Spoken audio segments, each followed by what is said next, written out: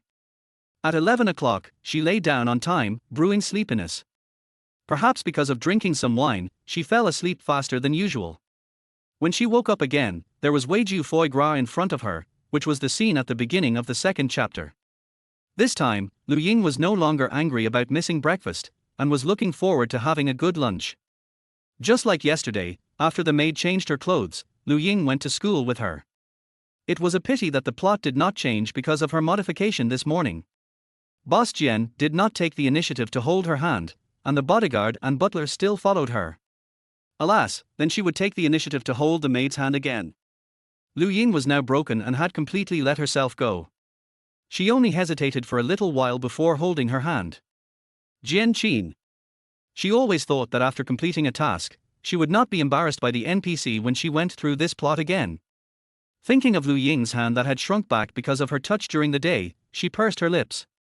She was not disgusted at all and let the eldest lady hold her like this. The two walked hand in hand to the gate. As soon as the third brother started to talk, Lu Ying, who didn't want to go through this plot, interrupted him and said, "Third brother, I'm too late for school. Bye, let's talk in the evening." Then she hurriedly pulled her little maid into the car. The third young master's icy face instantly cracked. How could this happen? Did his sister no longer love him? Obviously she was willing to listen to him before. The third young master looked at the car going away and slowly raised his hand to cover his chest. So, is this the feeling of heartache? Chapter 12. At this time, Lu Ying had completely put the matter of the third brother behind her.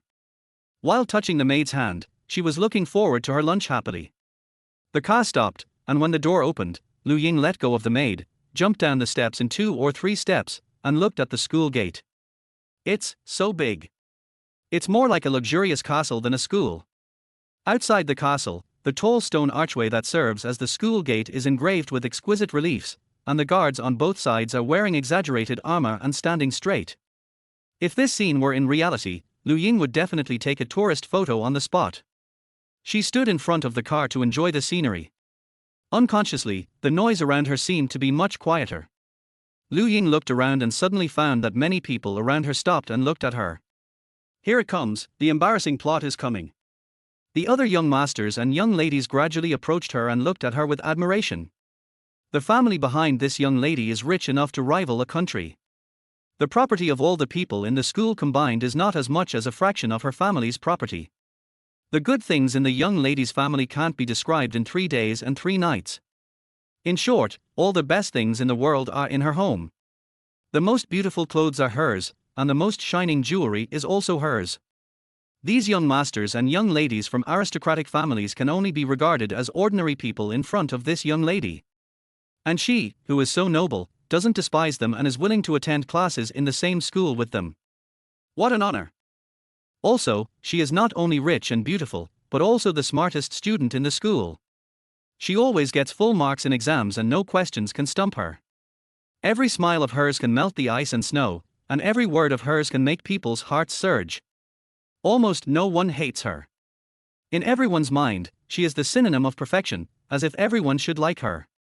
Every morning, there are students waiting at the school gate to see her.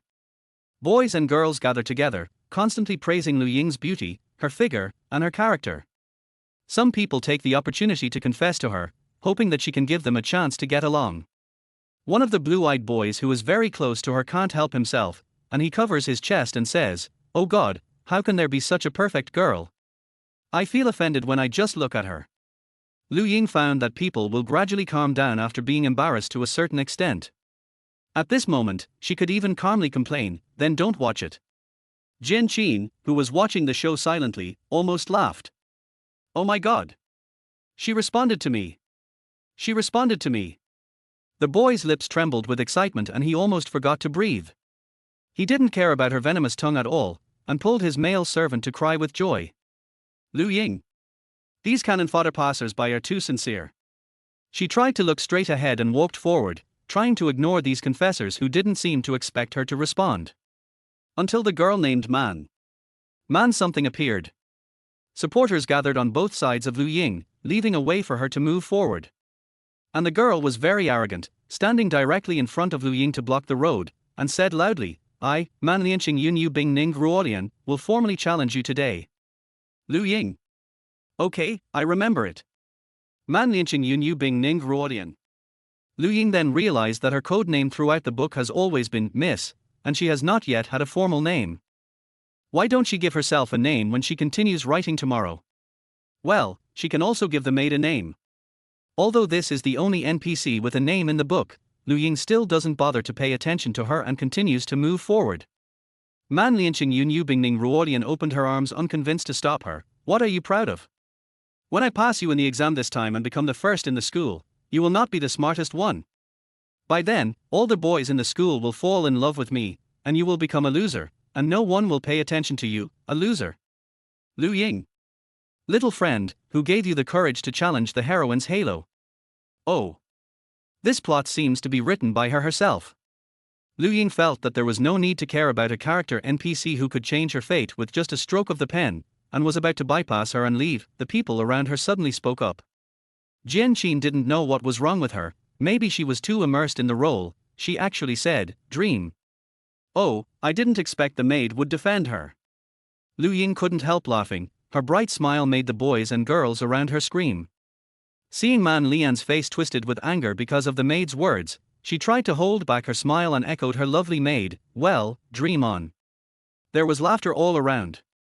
Man Lianqing Yun Yu Bingning Ruolian, who had never been humiliated like this, was so angry that her lips trembled. She shouted angrily, "Damn it!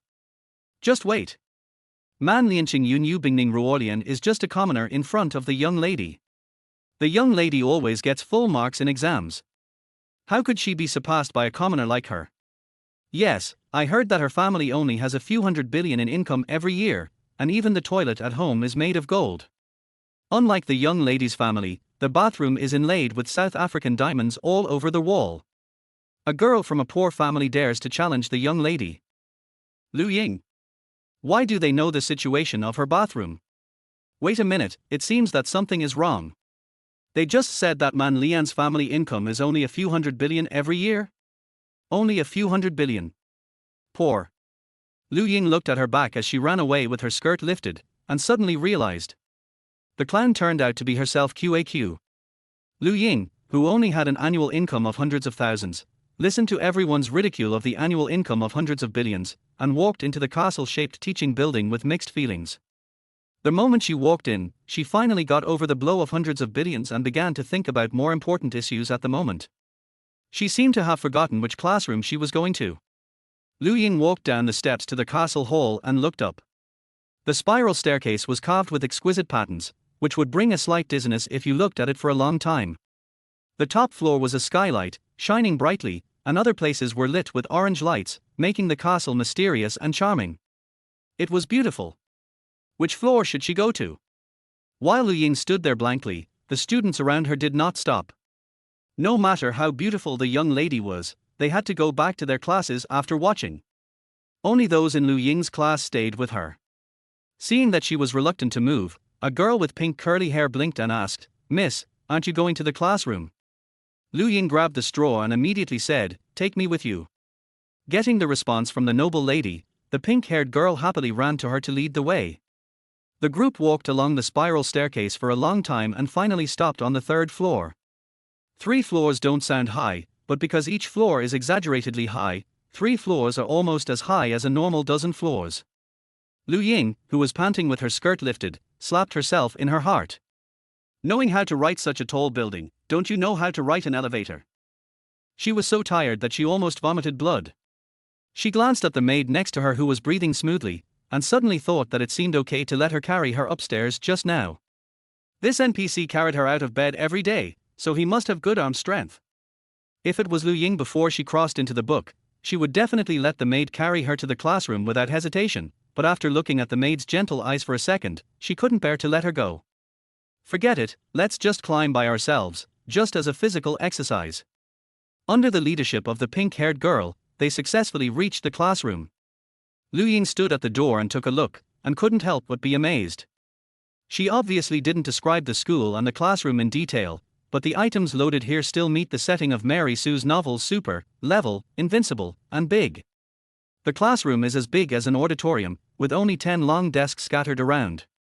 The textbooks and stationery placed on them look very weak, pitiful, and helpless. There is a bookshelf next to each desk, filled with books, and I don't know what type of books they are. Lu Ying now has a headache when she sees books, and she prays silently in her heart, "Please, get her some books from the world of the living." She doesn't want to walk over and see a shelf full of novels that she made up before. The other 8 seats in the classroom are already occupied, and each student brings his own servant. The pink-haired girl completed the task of leading the way, and also called her servant to sit down at a table, and Lu Ying sat in the only empty seat now. Well, the sofa that matches the desk is quite comfortable. If she had such a comfortable sofa when she was in school, I guess she would not be able to get into college. This is too comfortable. Who wants to study in such a comfortable place? She just wants to sleep or play games on the sofa. Lying on the sofa, the eldest lady comfortably sorted out the following plot. The following plot is very simple. She applied some medicine to the maid and then took a nap for the whole morning. When she woke up, the maid took her to have lunch with the 4th brother. After lunch, they went to the music classroom on campus and took a nap while listening to the maid playing the piano. After taking a nap at noon, she and the maid walked around the campus and felt that campus life was too boring, so they went home early. The plot has no logic and rationality. Except for eating and sleeping, it can be said that everything serves to return to reality. In fact, before she traveled through time, she wrote that the heroine went to school just because the heroines in the elementary school Mary Sue would go to school. In her original conception, she would write about a campus F for Murongoshan, Huangfu Taizhu, Duanmu Wangcai and Shangguan Fugui. The 4 handsome guys are so handsome that they shock the world and make the gods cry. Countless fans around the world call them husbands, but they disdain those people and only love the charming heroine deeply. Later, Murongoshan and Huangfu Taizhu competed to throw money on the roof of the campus to see who loves the heroine more. Duanmu Wangcai and Shangguan Fugui, she hasn't thought about the plot of them yet. And now, Lu Ying herself traveled into the novel. She will definitely not write such a scene of traveling through the universe again. She doesn't even want to step into the school again. After all, from elementary school to university, she has studied for 16 years. After finally graduating, she really doesn't want to travel through time and study every night, so she will sleep through the parts that need to be attended when continuing to write. But then again, she traveled through time by sleeping. Can she still sleep in the world of the book? With this thought in mind, Lu Ying began to wonder whether she should sleep sideways or sitting up. Just as she was thinking about what pillow to use when sleeping sideways, the teacher walked into the classroom, and the curtain in front of the classroom fell, and the projector projected the PPT used in today's class on it. In front of the huge screen, the teacher who was giving the lecture was almost the same size as the words on it.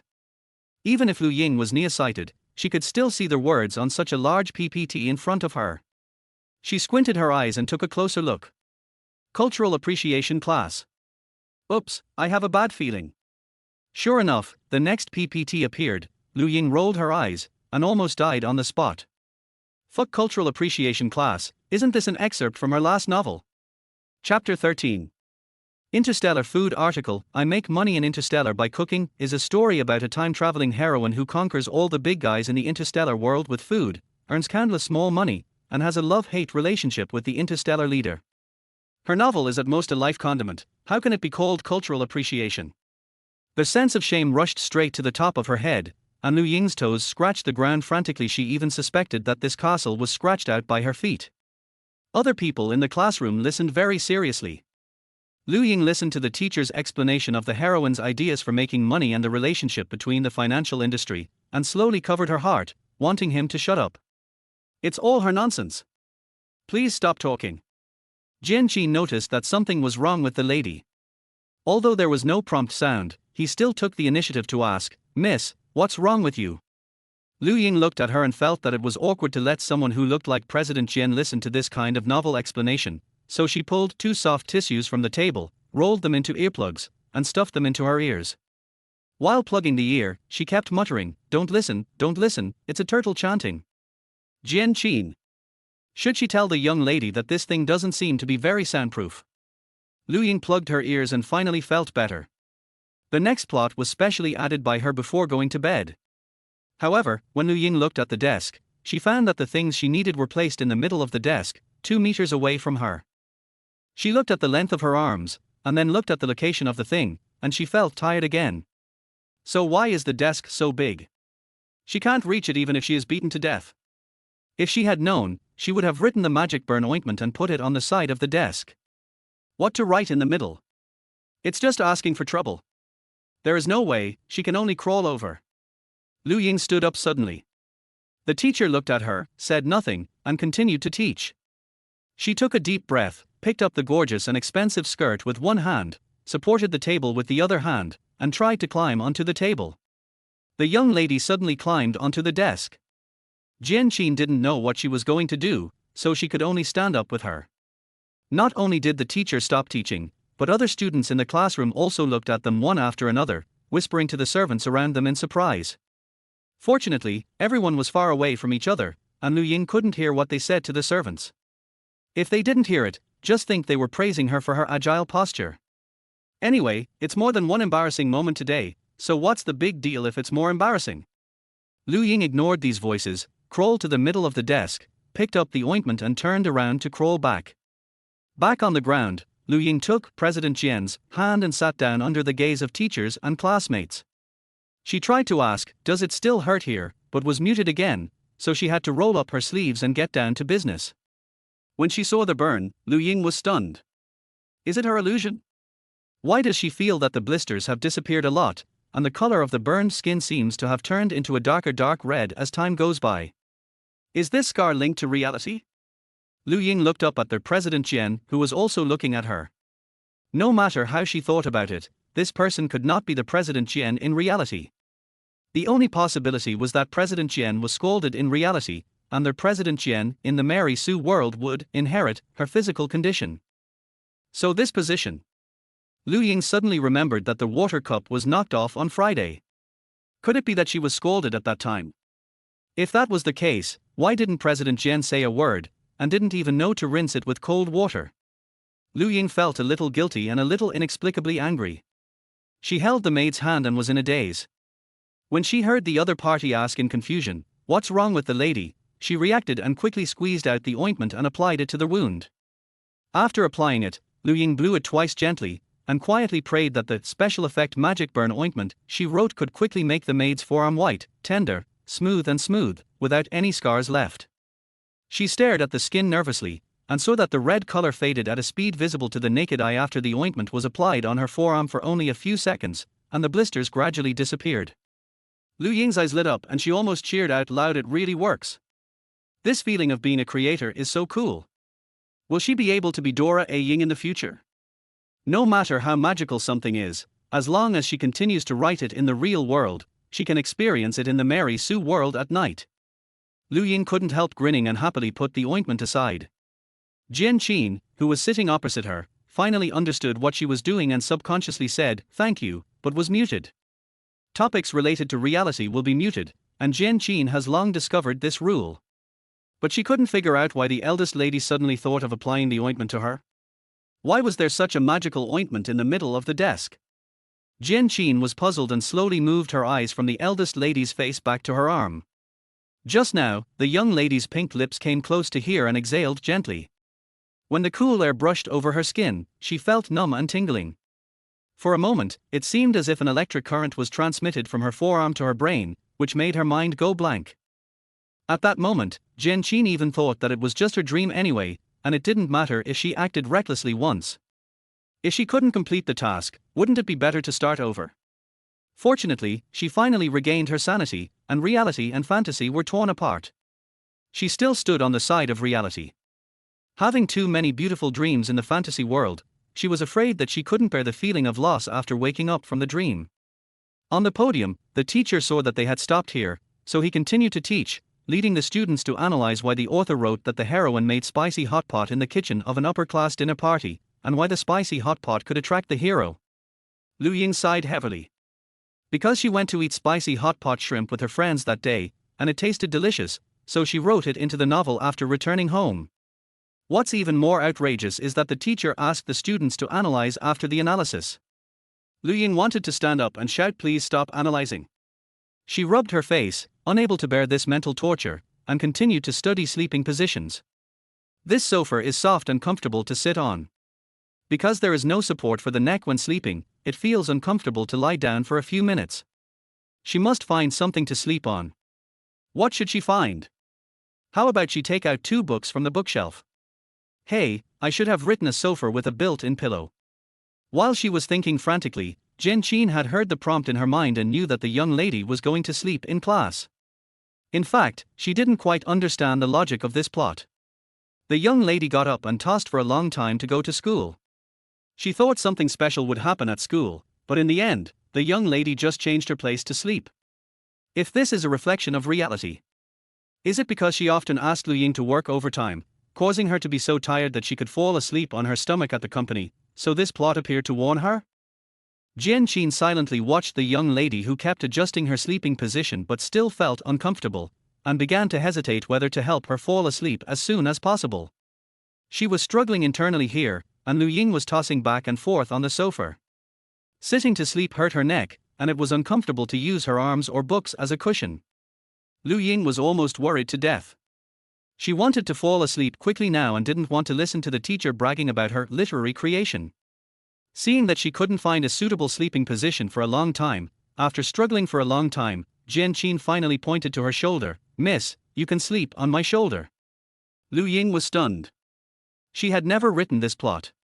Perhaps because the first chapter was written in detail and the second half of the second chapter was written sloppily, she felt that today's plot had a much higher degree of freedom. The maid was also more real and vivid than before, more like a real person with flesh and blood, rather than an NPC who could only follow the plot rigidly. This feeling didn't seem bad. She smiled and said yes. Ying, who was letting herself go more and more, happily moved to the maid, adjusted her sitting position, tilted her head, and leaned on the shoulder of Boss Jian without any hesitation. The little head rested on the shoulder, and Jian subconsciously straightened her back to let her sleep more comfortably. Ying sniffed, not knowing if there was something wrong with her nose. She leaned on the maid, and the air around her seemed to carry a sweet milky fragrance. It was like the smell she smelled on Boss Jian's wrist today. In this way, she thought of Boss Jian's white moonlight again, and suddenly felt a little unhappy, so she raised her head and asked, "What's the smell on you?" Being asked a similar question during the day, Jian was in a trance and answered in the tone of a maid, "Miss, it may be the smell of perfume." She has been using this perfume every day recently. Maybe she has been using it for a long time, and even after taking a bath, she will have a faint smell of perfume on her body. The eldest lady frowned when she heard the answer, her face full of unhappiness. "I don't like this smell, don't use it anymore." After Ying finished speaking, she took her arm, put her head on her shoulder with a snort, and snorted to show her dissatisfaction. This white moonlight is really haunting. It embarrassed her during the day, and now it makes her unhappy. It's so annoying. Jian didn't answer, thinking in her heart, Ying likes this smell, but the eldest lady doesn't, so should she use it in the future? Forget it, reality is the most important, she will continue to use it. Listening to the eldest lady's breathing gradually becoming stable and even, nothing happened around. Jian looked up at the curtain, listening to the teacher's nonsense through two paper ball earplugs. I make a fortune in the interstellar by cooking? She really couldn't understand why students had to listen to the explanation of such an online novel in class. However, is there such a novel in reality? Jian narrowed her eyes slightly. Perhaps, when she returned to reality, she could search it online. Chapter 14. Perhaps it was the plot that pushed Lu Ying to sleep. She didn't feel sleepy at first, but when she leaned on the maid's shoulder and planned to have a good sleep, she fell asleep in almost no time.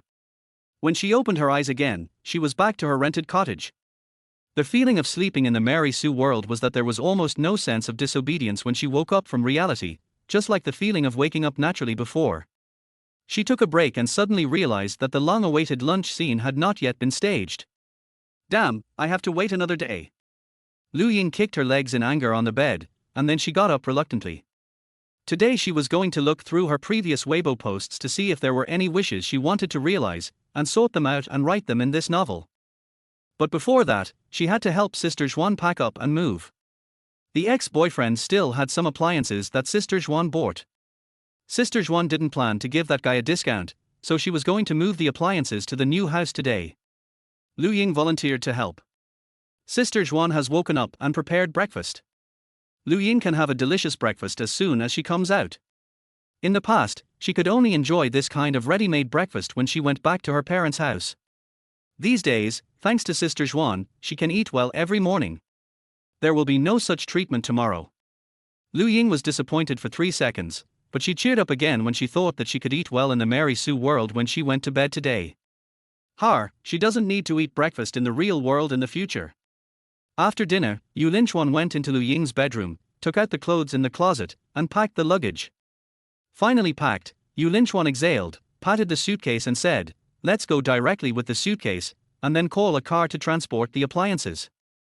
Lu Ying chuckled, "Okay, transport it in front of him, make him angry to death."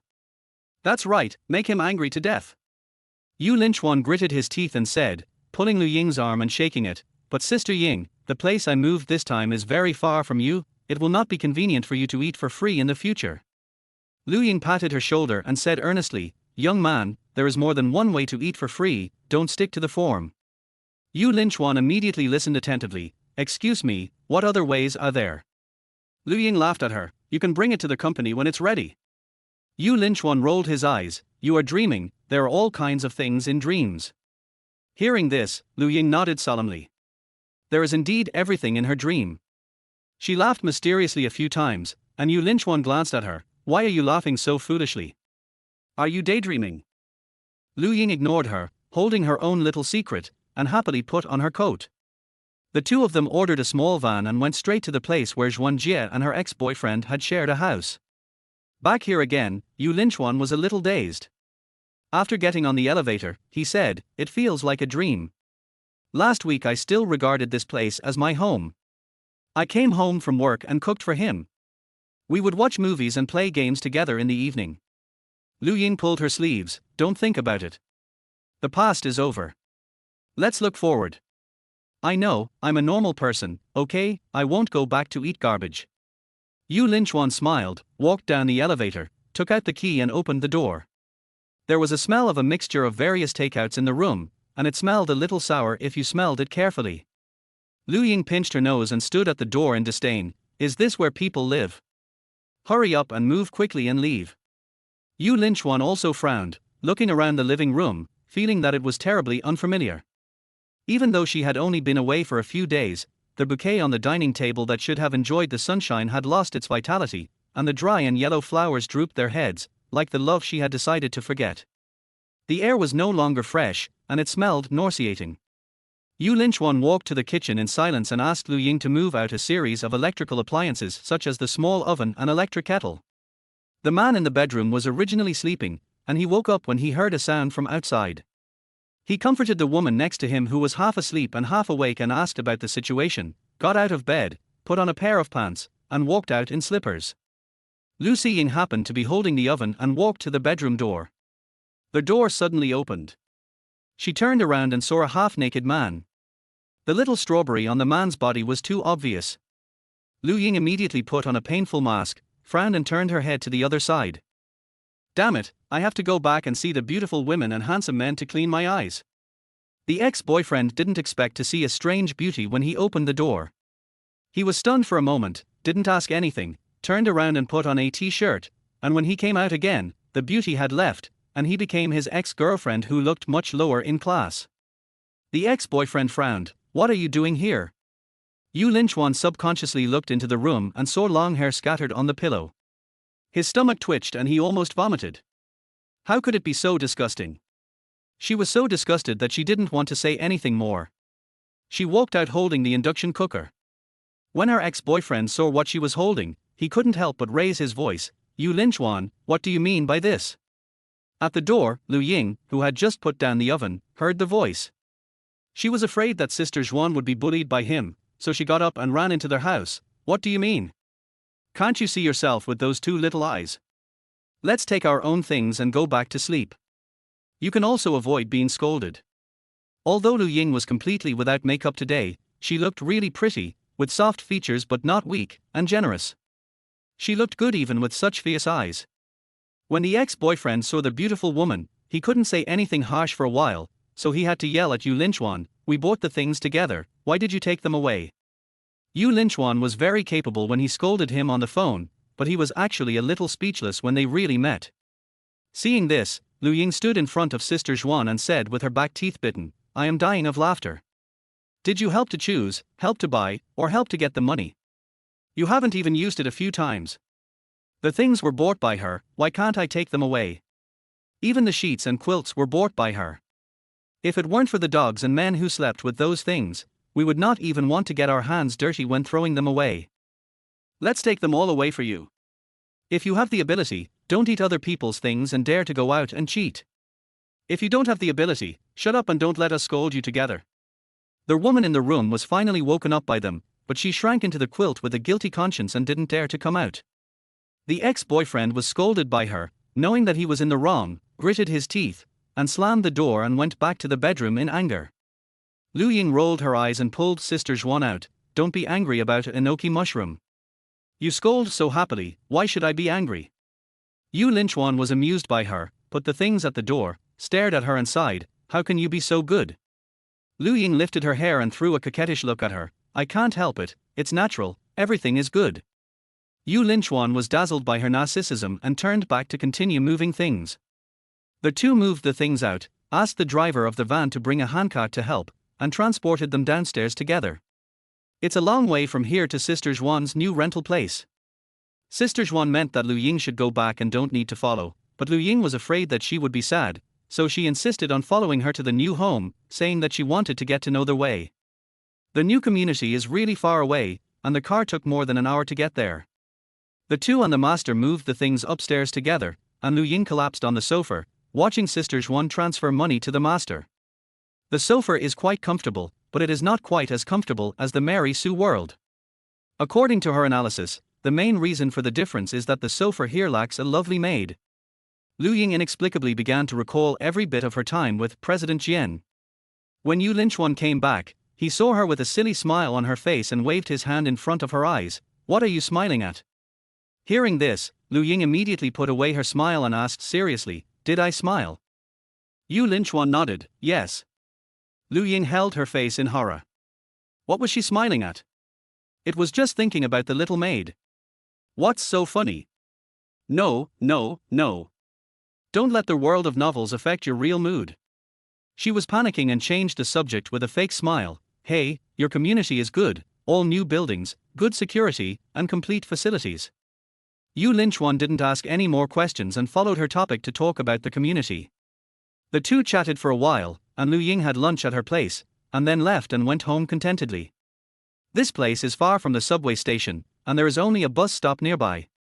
Lu Ying, a poor girl who couldn't afford a taxi, checked the route and walked out, but found that the west gate of the community on the navigation path had been closed, and there was a sign on the door that said, please go through the south gate. Lu Ying had to navigate to the south gate again, but the community was a bit big, and her sense of direction was very poor. She walked around twice but couldn't find the south gate. There was no choice but to ask someone. She looked around and saw a woman throwing garbage in front of her. She ran behind her and asked, "Sorry to bother you, how do I get to the south gate here?" The woman was wearing home clothes, a windbreaker on her shoulders, and her long black hair was tied up casually. She was looking at her phone while throwing garbage. Hearing their voice behind her, she was stunned for a moment, then turned around, and it was Lu Ying's turn to be stunned on the spot. Fuck. Boss Jian. Chapter 15. It was the first time that Lu Ying saw Mr. Jian in such a homely style. His face was plain, and he wore a pair of gold-rimmed glasses on his nose. His lips, which were usually painted red, were now a light cherry pink. He no longer looked like a capable and intellectual leader, but a gentle and lovely elder sister from the neighborhood. "Hey, I was thinking about looking at a beautiful woman to clean my eyes before, and now she is here, isn't she?" But strangely, she always felt that Mr. Jian with glasses looked familiar. Where have I seen him before? Lu Ying was lost in thought for a moment, her lips moved, and she quickly showed a standard professional smile. "Mr. Jian, what a coincidence, you also live in this community." After throwing away the last bag of garbage, Jian Qin turned off the screen of his mobile phone and put it in his pocket. "Well, why are you here?" She exposed the skin above her wrist during her movement. Lu Ying took a look and found that it was intact without any signs of burns. "Lin Xuan is moving today, I'm here to help her." She smiled politely and was about to slip away. "I won't bother you, first." Jian Qin interrupted her. "Aren't you going to the south gate?" Yes." Jian Qin pointed in the direction. "Over there, I'll take you there, or do you want to come up and sit for a while? Go to the leader's house with nothing in your hands. It's too embarrassing." No. Lu Ying shook her head violently, feeling not very good, and added, "I have something to do today, I'll bother you another day." "Oh. Mr. Jian, why don't you tell me how to get there, and I won't bother you?" "No bother, let's go." Since she said so, Lu Ying had to follow her to the south gate. The two were silent for a while. Jian Qin turned his head to look at her and took the initiative to start the topic. "Are you planning to go home?" Lu Ying nodded. "Yes, the navigation told me to go out from the west gate, but that gate was closed." Jian Qin explained to her, "Last month, someone's house in the community was robbed. The property management felt that there were too many entrances and it was difficult to manage, so they closed the west gate." Lu Ying was surprised. Did they catch him?" "They caught him. It's okay, but the security here seems good, how could there be a thief?" Lu Ying frowned and said seriously, "Jian always close the doors and windows before you go out." Jian Qin smiled. "Thank you, I will." After she finished speaking, she adjusted her glasses. Lu Ying saw it and asked casually, "By the way, I don't usually see you wearing glasses. Are you wearing contact lenses?" Jian Qin replied, "No, I had myopia surgery a few years ago. This is just a radiation-proof plain lens." "Is that so? Does myopia surgery hurt?" "It doesn't hurt, but my intraocular pressure suddenly increased before the surgery, and I stayed in the hospital for one more day." Jian Qin's smile gradually faded as she spoke.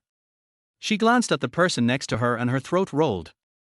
Lu Ying didn't notice anything unusual about her and continued to ask about the surgery. They chatted like ordinary friends. When they turned a corner, Lu Ying saw the gate and smiled. "Thank you, Mr. Jian, I saw the door. You can go back. Have a good weekend." Jian Qin stopped to look at her. Lu Ying looked back, her heart fluttered, and she quickly shifted her sight elsewhere. "Oh my god. Mr. Jian looks so good without makeup." Boss Jian's peach blossom eyes, usually with mature and capable makeup, only give people a sense of stability and generosity, never let people think too much. Now that she is barefaced, even with lenses covering her eyes, she can't hide her natural charm. When they look into each other's eyes, it seems that there is infinite affection and tenderness. Being stared at by these eyes, it is easy to misunderstand that she likes herself. Lu Ying felt that if she were a man, she would have already fallen for Boss Jian's home clothes by now. Jian Qin also felt that the eye contact just now was a little strange.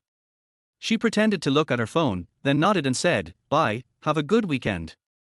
Lu Ying waved to her and trotted out of the community gate. While walking to the bus stop, her head repeatedly replayed the scene of her getting along with Boss Jian just now. It seems that getting along with Boss Jian today is not as awkward as yesterday. This discovery made her a little happy. Only a little. Lu Ying didn't want to admit that her favorability towards Boss Jian had soared recently, so she quickly put her behind her and started to look through Weibo to recall her wishes.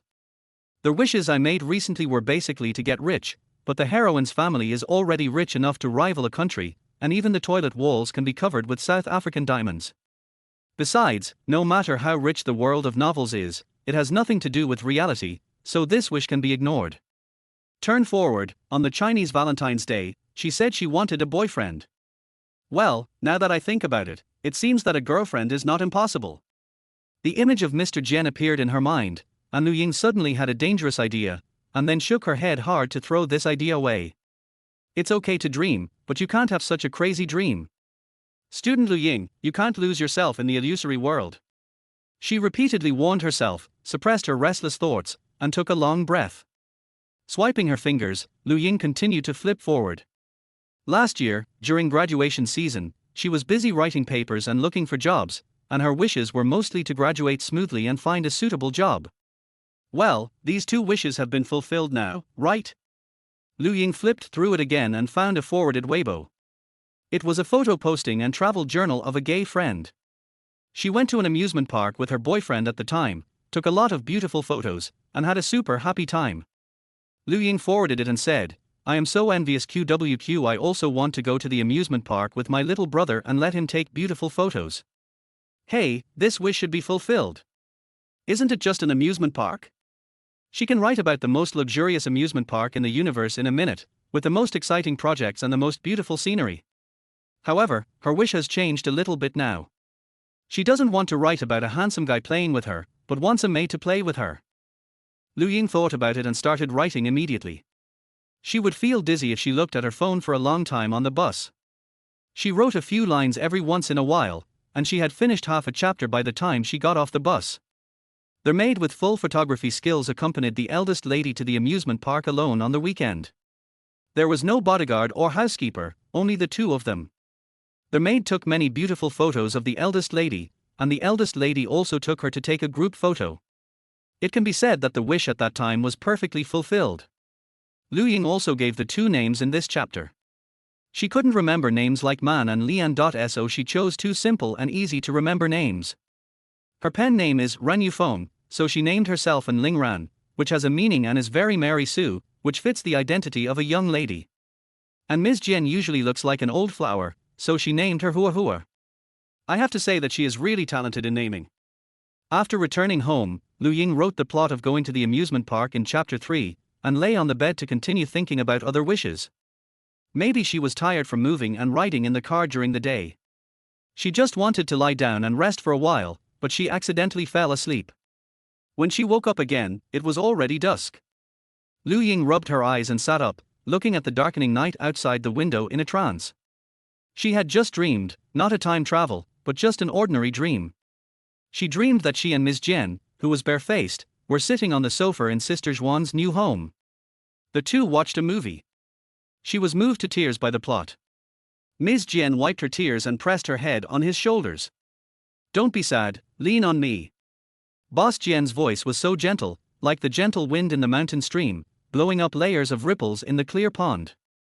Lu Ying didn't remember what she said, she only remembered that she leaned on Boss Jian's shoulder, and she felt an inexplicable sense of peace in her heart. After recalling, she sat on the bed and pulled her hair in distress. How could she lean so naturally?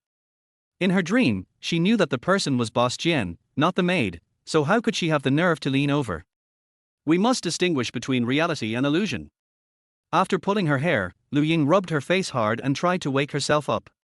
However, this dream was also a gain, at least it made her know that sleeping during the day would not seem to cross. But it's better to be safe than sorry, so she would sleep less during the day in the future. After sleeping for a long time during the day, Lu Ying tossed and turned for a long time at night and couldn't fall asleep. She was thinking about the delicacies in the Mary Sue world and hoped that she could fall asleep early, but she didn't feel sleepy at all. While Lu Ying was thrashing on the bed, Jian Qin was leaning on the cushion at the head of the bed on the other side of the city, reading the text on the screen of her mobile phone carefully. The last time she read an online novel was when she was a student. Yesterday, she heard her teacher talk about an online novel in the dream world. She wrote down the title of the novel.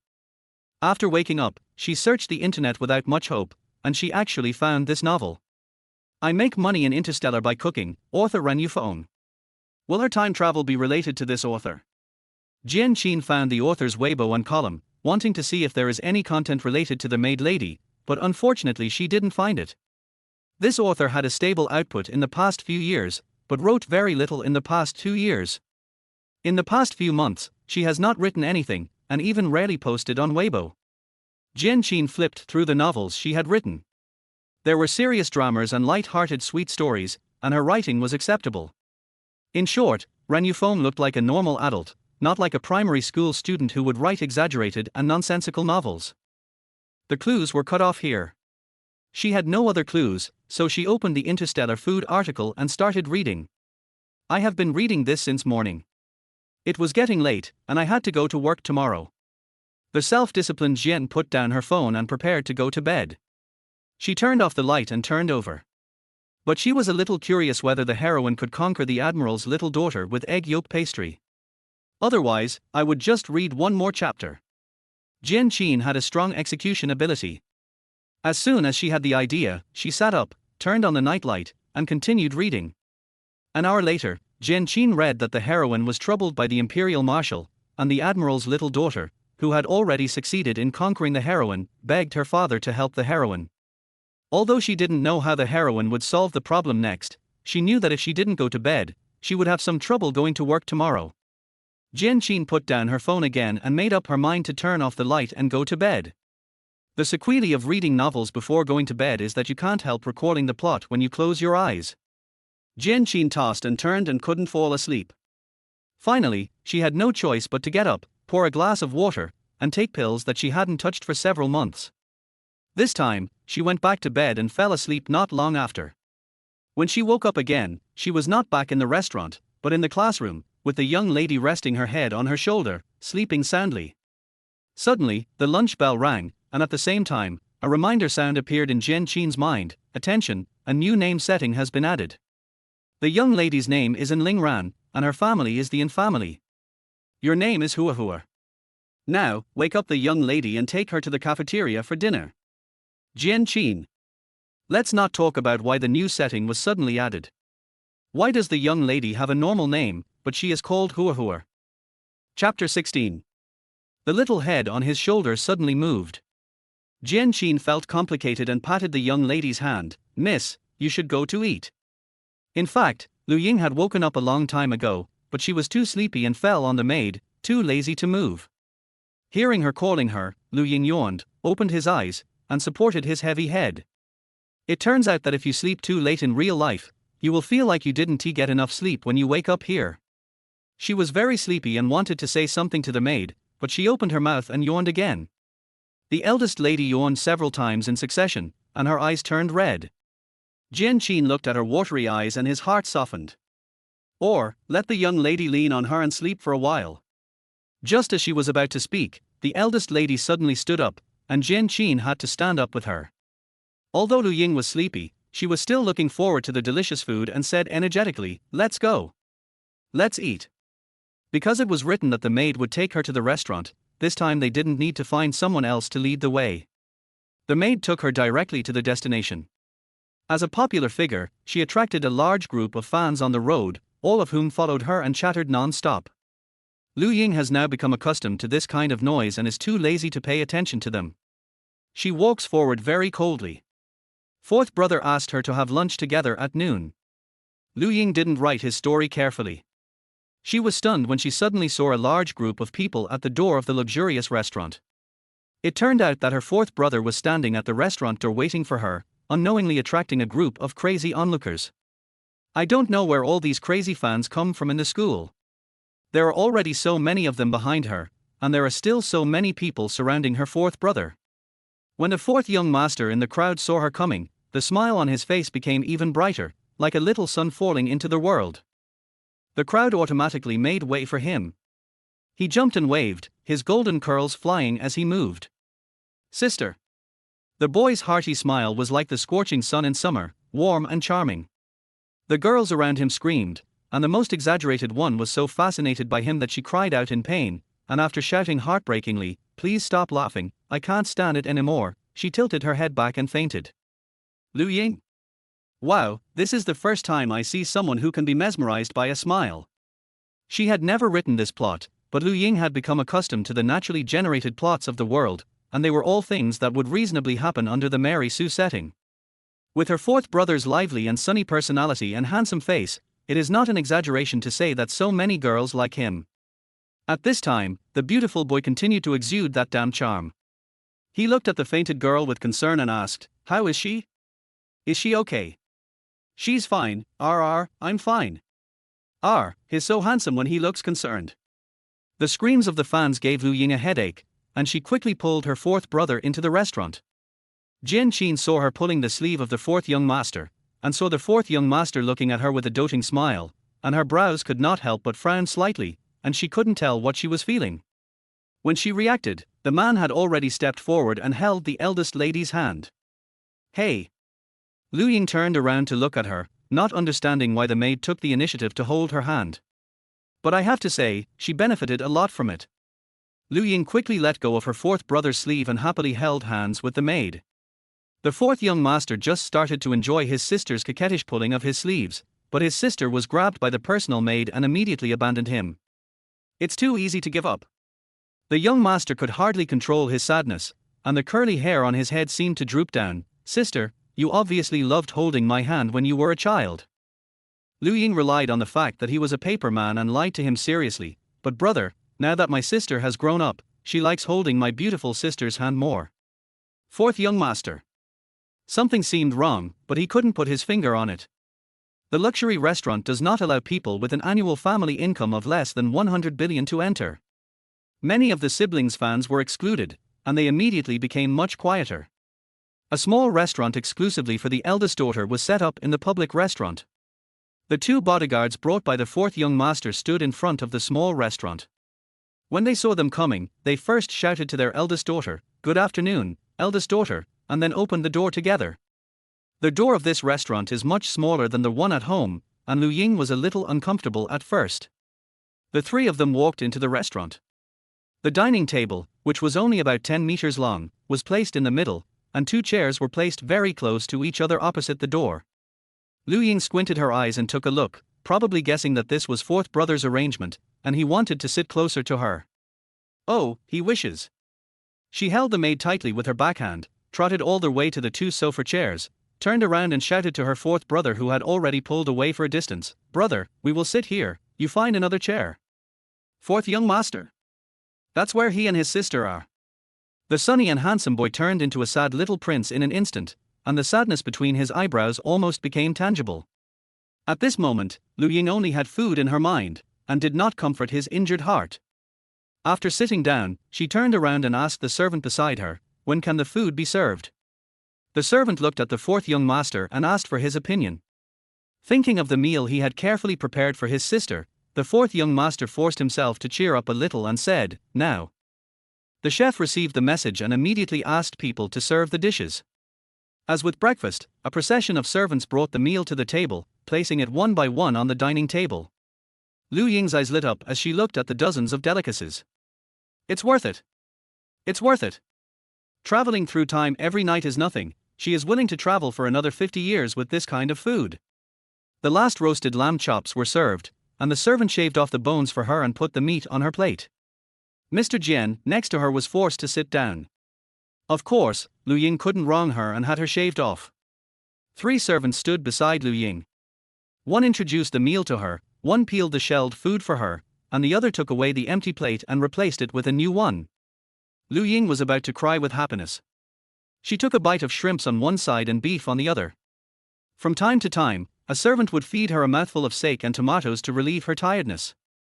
Steak cherry tomatoes are refreshing with the unique aroma of steak, and the aftertaste is the sweetness of cherry tomatoes. Lu Ying thought it tasted good and put one on the maid's spoon. "Try this, it's delicious." The fourth young master sitting opposite them had his eyes red with jealousy. "I'm so angry, my sister didn't even say to serve him one. No, let alone serving him food, she didn't even look at him after sitting down." Jian followed her and ate a lot of meat. Now he was feeling a little tired. He held the spoon and was about to put it into his mouth when he suddenly smelled a faint smell of wine. She put down her spoon and asked, "Is there wine in this?" Lu Ying was busy putting almond tofu into her mouth and said vaguely, "Yeah." Jian Qin picked up the knife and fork again and continued to eat the beef that the eldest lady brought her. "Sorry, miss, I'm allergic to alcohol." Alcohol allergy. Lu Ying swallowed what was in her mouth, reacted suddenly, and quickly forked away half of the beef on her plate. "Then you can't eat this either. It's red wine braised beef." Jian Qin was stunned, "But I have already eaten." Lu Ying quickly asked the servant beside her, "Is there any medicine for allergies?" The servants shook their heads. She was about to get up and look for medicine, but Jian Qin stopped her. "It's okay, miss. If it's just a little, it shouldn't be a problem." Lu Ying was still a little worried and started thinking about adding a plot to cure the maid's alcohol allergy tomorrow. Although she didn't know how to treat alcohol allergy, but she just wrote it down. Speaking of which, she still didn't know whether Mr. Jian in reality had ever been burned. If so, then after she treated the maid, Mr. Jian also recovered, which meant that the condition of the maid could affect Mr. Jian in reality. If not, then she only cured the maid's burns last time, and it had nothing to do with Mr. Jian in reality from beginning to end. Lu Ying suddenly became curious about this question. Why didn't she think of it earlier? If she had thought of it earlier, she could have asked Ms. Jian when she met her by chance today. But it's not too late to ask about this tomorrow. I just don't know if I can find a chance to chat with Mr. Jian. During the rest of the meal, Lu Ying asked her from time to time if she felt unwell and also asked her if she had any other food taboos. Knowing that she was allergic to some seafood, Lu Ying wiped away her sad tears. Seafood was so delicious, but her little maid couldn't eat it. Without further ado, let us take the subway tomorrow to cure her seafood allergy. There were dozens of dishes, and Lu Ying was basically full after eating more than a dozen. She looked at the remaining food with envy and kept persuading herself that there would be more to eat later and not to rush. Although she thought so, when she left the table, Lu Ying still felt that her skirt had become much tighter. She tried to tighten her stomach, wiped her mouth gracefully, and smiled at her fourth brother. "Thank you for preparing lunch, it's a pleasure to have a meal with you." Hearing this, the fourth young master looked at her resentfully. "But you didn't even look at me once while you were eating." After all, she is the most beloved sister. Although the fourth young master felt wronged and sad, he still showed the brightest smile on his face. "As long as my sister likes it." Lu Ying stood up, walked around the table, and came to the side of the fourth brother. "Then I'll find a place to walk around and digest it." The fourth young master continued to maintain his bright smile. "Where is my sister going? Let's go together." No, brother, you should go back early." Lu Ying patted his shoulder. "Those who like me are just a little noisy following behind, but those who like you will faint easily, and I'm a little scared."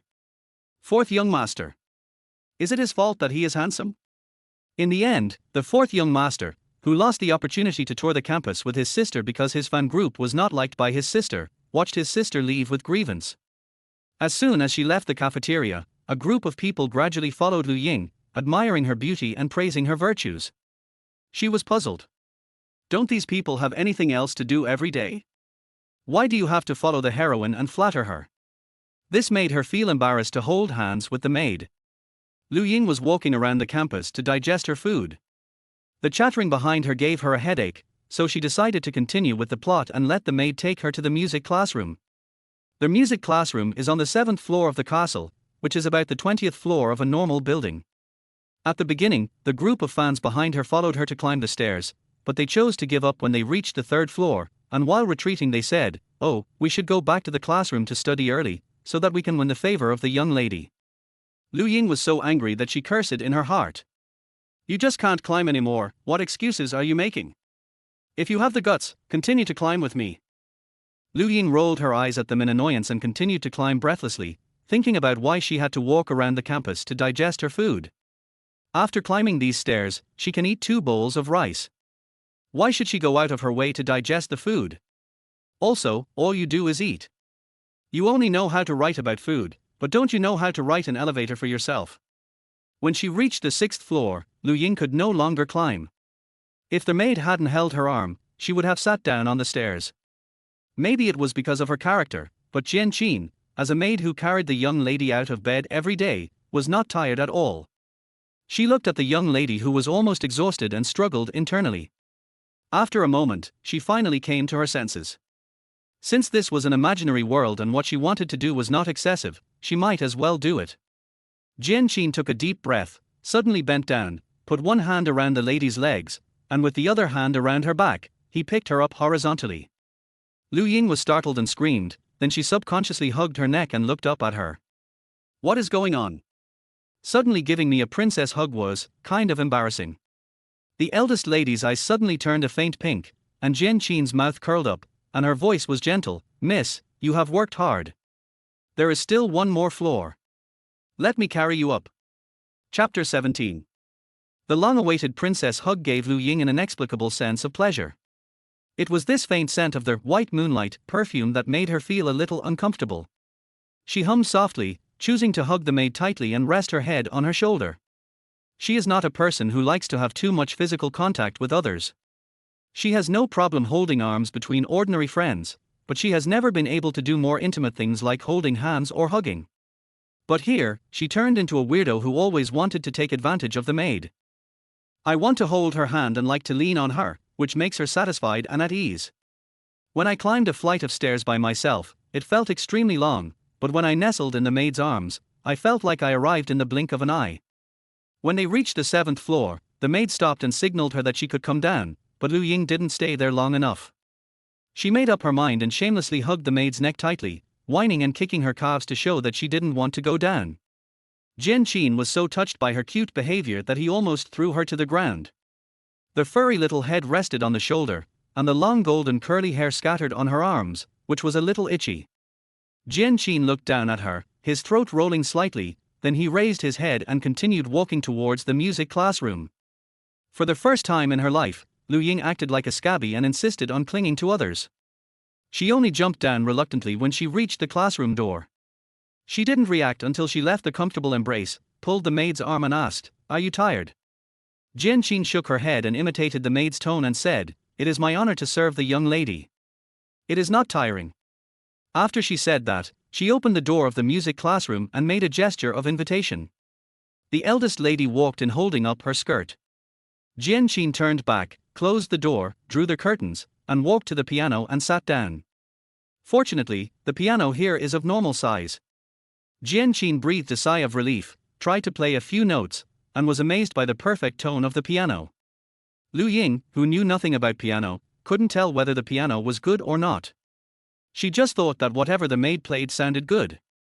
The height of the backrest here seemed more suitable for sleeping, so she found a sofa closest to the piano, sat down, closed her eyes and waited for the maid to play. The reminder in Jian Qin's mind only said to play the piano for the young lady, so that she could fall asleep while listening to the music, but it didn't say what song to play. She flipped through the music scores on the shelf, and felt that there was no score suitable for falling asleep, so she searched for a song in her memory and started playing it. The fingertips jump, and the gentle piano sound flows slowly along the keys. The warm midday sun is blocked by the curtains, and the classroom is filled with soft light that is suitable for sleep. Lu Ying knew the song. It was her favorite song, "Always With Me." The warm melody was like the scent of grass she smelled in her childhood, like the soft cushions in front of her grandmother's house that were exposed to the sun, and like the salty and gentle breeze blowing from the seaside. Comfortable and nice to listen to. I wonder if Jane in real life can play the piano. She was already sleepy, and as she thought, her consciousness became increasingly blurred, and she soon tilted her head and fell asleep. I don't know how long it took, but the piano music in my ears turned into vibrations and bird calls that were not suitable for sleeping. Lu Ying slapped the bed in a daze. "Don't make noise, continue playing." The vibration sound gradually became clearer. She opened her eyes, and finally realized that it was her alarm clock. I remembered that today is Monday and I have to go to work. Lu Ying climbed up from the bed in pain. She touched her stomach and found that it was full. But since she had just had lunch, she seemed to need to wash up before going out. Lu Ying roughly figured out the rules of time travel and reality. No matter what point in time she came back from, her body would remain in the state of that point in time. Well, it looks like I can save money on breakfast these days. Perhaps because she had slept in the Mary Sue world again, she felt much more energetic this time when she woke up, and was hardly sleepy at all. Lu Ying packed up and went out, squeezed into the subway, found a corner, put on headphones and started typing. She added a plot at the beginning of the 3rd chapter. After returning home, she found the world's best doctor to cure the maid's alcohol allergy and seafood allergy. She also planned to go to the beach with the maid, but she couldn't not eat seafood. Daydreaming was so pleasant. Lu Ying swiped her card to enter the company in a good mood, and greeted Sister Zhuan warmly at her workstation. Yu Linchuan knew that she had seen Mr. Jian in the community. When he saw her coming over, he pulled her aside and whispered, "It's all your fault for telling me that Mr. Jian and I live in the same community. I was so worried about running into Mr. Jian when I went out this morning." Lu Ying subconsciously glanced at the light in Jian's office, and turned back to ask curiously, "What is there to worry about?" Yu Linchuan expressed his concerns with a serious face. "I'm afraid that if Ms. Jian invites me to get in her car, it will be bad if I agree, and it will also be bad if I don't agree." Lu Ying was speechless. She patted her shoulder and managed to say after a long while, "You're dreaming." Monday morning was particularly busy, and the two chatted for a while before starting to work. This busy work lasted until 11 o'clock in the morning. Lu Ying finally got up from her chair and used the newly bought Shiba Inu cup to get water. She had just pressed the hot water button when she heard steady footsteps behind her. Lu Ying didn't turn around, but she had a strong premonition in her heart the person coming should be President Jian. After a few seconds, she released the hot water button, picked up the cup and looked back, a little joy emerging in her heart. It was indeed her. Today, Ms. Jian looked mature and elegant, very beautiful, but Lu Ying preferred to see her charming look without makeup. Wrong. Wake up. This is the boss, not a virtual maid, you can't have improper thoughts about her. Lu Ying quickly threw away the bad things in her head and smiled at her boss. "Hello, Mr. Jian." After she finished speaking, she turned her gaze and saw Mr. Jian holding a cute panda cup in his hand. "Eh? She actually brought the cup I gave her to the company." Lu Ying was a little surprised. In her memory, Mr. Jian seemed to have used a plain white thermos cup before. The contrast was too great, and she stared at the cup for a moment, not knowing what to say. Jian Qin put the cup down uncomfortably and said, "The thermos is broken, so I'll use this for now." "Oh." Lu Ying looked at the panda cup, then at the Shiba Inu cup, and felt uneasy. Why does it feel a bit like a couple cup? Since the topic was cups, Lu Ying thought of the burn and asked, "By the way, Mr. Jian, did you get burned that day? I found that my cuffs were stained with water when I got home, but luckily my skin wasn't burned. I wanted to ask you before, but I kept forgetting." Jian Qin smiled at her gently, his expression gentle, as if he remembered something worth being happy about. "Actually, it was a little burned, but it will heal soon." "I'm glad you're okay." "Burned? Really burned? Will it be healed soon?" The hand holding the cup began to feel sore, so Lu Ying changed hands, feeling a little uneasy. "When President Jian got burned, the maid also got burned. Does that mean that the maid's physical condition is consistent with President Jian? In other words, President Jian herself is allergic to seafood and alcohol, so the maid can appear in this setting that is not in the novel.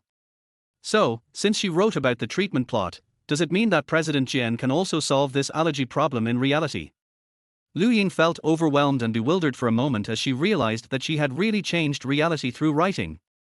But soon, she escaped from that subtle feeling and apologized to President Jian. "I'm sorry, President Jian." "It's not your fault," Jian Qin smiled politely, "go back." Lu Ying nodded and quickly slipped away. Jian Qin watched her leave, but in his mind was the image of the young lady praising him. She lowered her eyelids and reminded herself again not to confuse reality and illusion. But if he could really tell the difference, why would he bring the things she gave him to the company? Jian Qin looked at the cup in his hand and pursed his lips. At noon, Lu Ying and Sister Zhuan ordered fried chicken and ran to the tea room to eat. After the breakup, Sister Zhuan was obviously not as energetic as before. During the meal, she was dazed several times. Lu Ying stretched out her hand and waved it in front of her for a long time before she reacted. Lu Ying wasn't very hungry yet, so she only ordered a small portion of fried chicken for lunch. She swallowed the free pork and jujube sausage in the fried chicken box in one gulp and asked, "Why do you look so worried?" "Hey." Yu Linchuan sighed and put down the fork. "Sister Ying, let me ask you, am I too fat?" Lu Ying looked her up and down. "What are you talking about? You're not fat at all." "Hey, don't look at me like that. It's creepy." Yu Linchuan glared at her for a while, then said fiercely, "No commercial flattery allowed." Lu Ying had no choice but to surrender and tell the truth. "Okay, you are just a little chubby, but your facial features are good looking, and this little bit of chubby doesn't affect your health, so what's the problem?"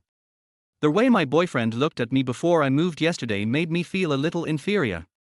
Yu Linchuan drooped his eyelids and sighed softly. I was wondering if he cheated on me because I wasn't good looking enough. Lu Ying interrupted her. Bullshit. Let me ask you, is your ex-boyfriend good looking? Does he have a good figure? Yu Linchuan showed a look of disdain. The muddy crayfish I fished out from the pond in my hometown is stronger and better looking than him. Lu Ying. There is no need to be so exaggerated. She coughed twice and continued to ask, so do you think Ms. Jian is pretty? Yu Linchuan said without hesitation, do you even need to ask? Mr. Jian should just debut here with his looks. Lu Ying nodded, yes, your boyfriend has people cheating on him with his steamed bread. Do you think he is anxious about his appearance and figure? And President Jian, she is so beautiful but single. She is almost grown into the treasure of Newer Town store. It is not that she can't find someone. It means that being single is just her personal choice. You have so many advantages. How can you think that the cheating of the dog man is your problem and not his own problem? I think you should pay more attention to your inner heart. Unless you just want to lose weight and think that losing weight will make you live more comfortably, there is no need to lose weight for the attention of the opposite sex. What's wrong with your eyes? Did your eyelashes get stuck? Yu Linchuan tried hard to wink at her, but unfortunately Lu Ying was too absorbed in her talk and he only realized something was wrong with her after he had said everything he should and shouldn't have said. An ominous premonition came over her, and she slowly turned around to see President Jian holding a mobile phone in one hand and a cup in the other, looking at her silently. Lu Ying. She didn't say anything bad about Mr. Jian just now, did she? After trying hard to recall and confirming that she had only slightly exaggerated her praise for Mr. Jian, Lu Ying smiled awkwardly but politely. Good afternoon, Mr. Jian, didn't you go to eat? Jian Qin put his phone in his pocket and said, no, the treasure of the store is not hungry. Lu Ying. Do I have to repeat such shameful content? But what can we say about Mr. Jian who is joking seriously? It's just pretty cute. Lu Ying's heart fluttered for a few times until Mr. Jian took the water and left. Only then did she come to her senses with a red face. This time it was Yu Linchuan's turn to wave his hands in front of her and call her back. Sister Ying, wake up, are you stupid? Lu Ying blinked, her heart skipped a beat, and she suddenly felt that something was wrong. Wasn't her reaction just now a little strange? Chapter 18. On this day, Lu Ying unfortunately had to work overtime again. Fortunately, Mr. Jian got off work on time and she didn't have to face him. In the empty office, Lu Ying sat in front of the computer, feeling like her head was a mess, making her mind and heart confused. There are some things she can't understand, and doesn't want to understand. After being in a daze for too long, the computer screen suddenly went black. Lu Ying shook their mouse, picked up the Shiba Inu cup and drank a sip of water, then continued to work on the training materials for the new project. No matter what the fog in her heart was, now she just wanted to produce information that would satisfy President Jian. She didn't want Mr. Jian to be disappointed in herself. She worked on the revisions until 9 o'clock, and even replied to 2 emails. Lu Ying stretched herself, turned off the computer, packed up her things and left. When she got to the company gate, she found that it was drizzling outside. There were shared umbrellas on the right side of the company gate, but all the umbrellas had been taken away. The rain was not heavy. Lu Ying thought for a moment, took off her coat and covered her head with it, then picked up her backpack and went out. It wouldn't take long to get wet if she ran quickly from here to the subway station. She grabbed her coat and rushed into the rain. Just as she went down the stairs, a car horn suddenly sounded behind her. Along with the honking of car horns, there were also flashing lights. Lu Ying thought she was blocking someone's way, so she quickened her pace and ran away, but the car caught up with her and continued to honk. She turned around and saw that the car owner had finally attracted her attention, so he stopped honking and slowly stopped beside her. Is this an online hailing taxi that's here to pick up passengers? Lu Ying stood there watching suspiciously, wanting to tell the driver that she didn't want to ride in the car, but the window rolled down, revealing Mr. Jian's profile. Jian Qin didn't say much and opened the car door for her. Lu Ying, get in the car. This. Didn't Mr. Jian just get off work? Why is he here? It would be fine if she showed up, but why did she have to get in the car? Lu Ying recalled the troubles Sister Juan had told her about in the morning and began to regret it. She should have analyzed the situation carefully for Sister Juan at that time, so that she wouldn't have to worry about whether to get in Mr. Jian's car in the rain now. Seeing that she was still not getting in the car, Jian called out again, "Lu Ying, hurry up and get in the car." Hearing her urging, Lu Ying didn't have time to think about it. She quickly rolled up her wet coat and got into the car. The car door closed. In the small space, Lu Ying felt inexplicably nervous. After thinking for a long time, she didn't know what to say, so she just said, "Oh, hello, President Jian." "Jian. No need to ask at night," she said helplessly. "Where is your home? I'll take you back." Lu Ying knew that she lived far from Mr. Jian's house, so she waved her hand and said, No, well, just take me to Line 3 subway station. My rental place is very close to the subway station. Thank you, Mr. Jian. Jian was afraid that she had overdone it and it would backfire, so she turned her head to look at the nervous girl. She smiled and said, "Okay, fasten your seat belt." The car moved forward in the rain. Not long after getting in the car, the rain suddenly got heavier. Lu Ying breathed a sigh of relief and turned to look at President Jian. After hesitating for a moment, she still asked doubtfully, "Boss Jian, didn't you go home?" Jian explained, "A friend came to travel, and I went to have a meal with her after get off work. On their way back, I passed by the company and saw that the lights on the 7th floor had just been turned off. I thought maybe a colleague from our department had just got off work, and then I saw you." After she finished speaking, she tilted her head and smiled at Lu Ying, who swallowed her saliva and hurriedly looked away, staring at the wipers swaying left and right. "Just talk to her nicely. Why are you smiling so beautifully at her?" Lu Ying clenched the coat in her hand and pretended to be calm and said, "So that's how it is. What a coincidence." Jian's mouth curled up and he said, In fact, she saw Lu Ying's work account was still online after dinner, and worried that she didn't bring an umbrella, so she waited for her in the company parking lot.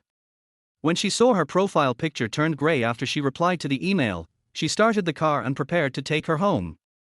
Lu Ying sat there obediently like a primary school student.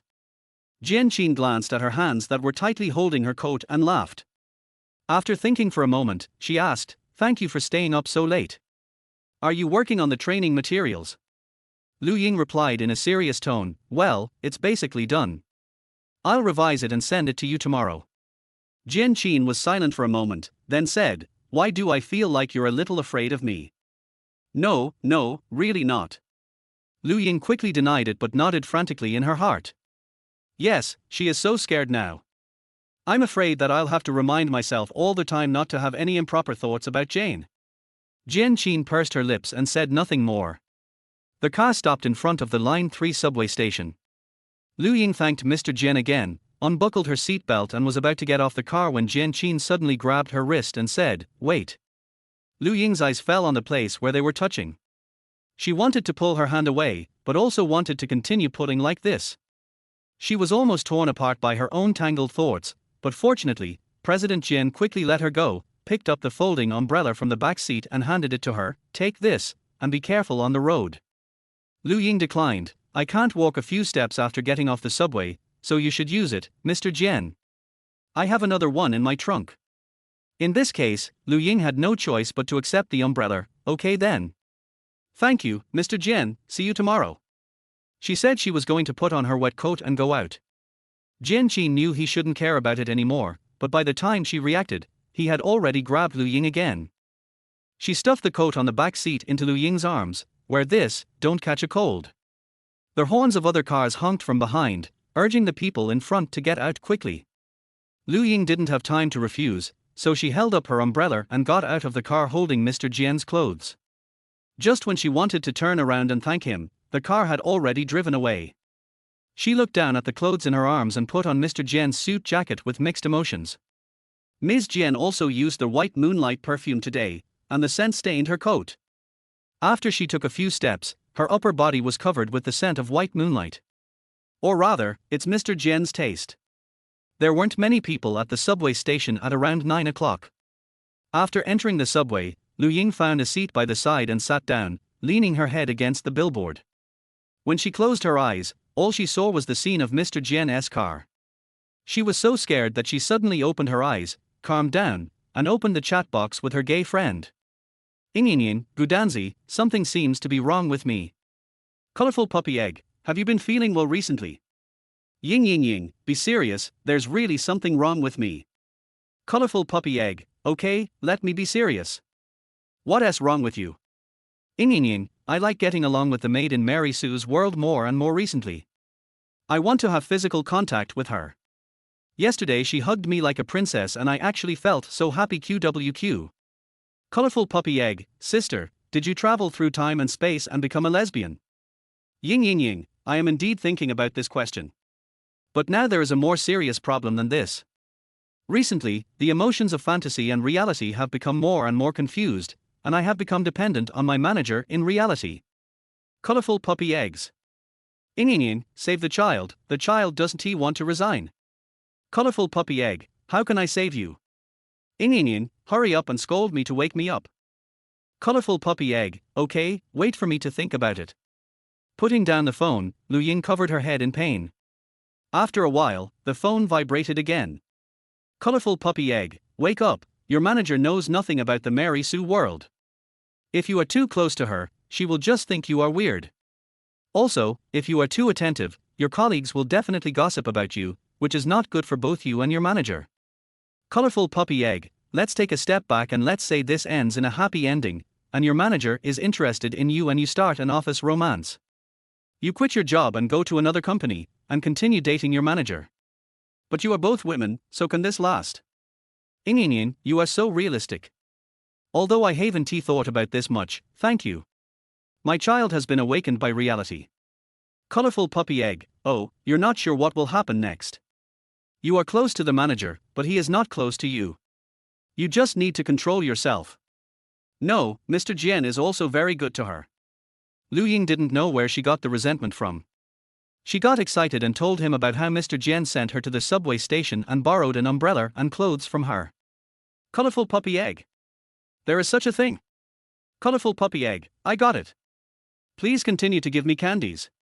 Ying. Ying, could you please be a little firmer in your stance? Ying sent her a few disgusted emoticons. When the subway arrived at the station, she picked up her bag and got off the train holding her coat. Just after arriving home, her cell phone vibrated twice. Ying thought it was Gauden, but when she picked up the phone she found it was Mr. Jian. Mr. Jian, are you home yet? Ying fell onto the sofa, raised her cell phone, and stared at for words and a punctuation mark in a daze. After a while, she finally came to her senses and typed a reply. Ying, we're here. How about you? Mr. Jian, I just parked the car. By the way, just bring the coat to me tomorrow, no need to wash it. Ying quickly sat up, took off Mr. Jian's coat and hung it up carefully to avoid getting wrinkles on it. Ying, okay, thank you so much today, Mr. Jian, you've worked hard, go to bed early. Mr. Jian, you're welcome. Just think of it as a reward for your compliment. Don't take it to heart.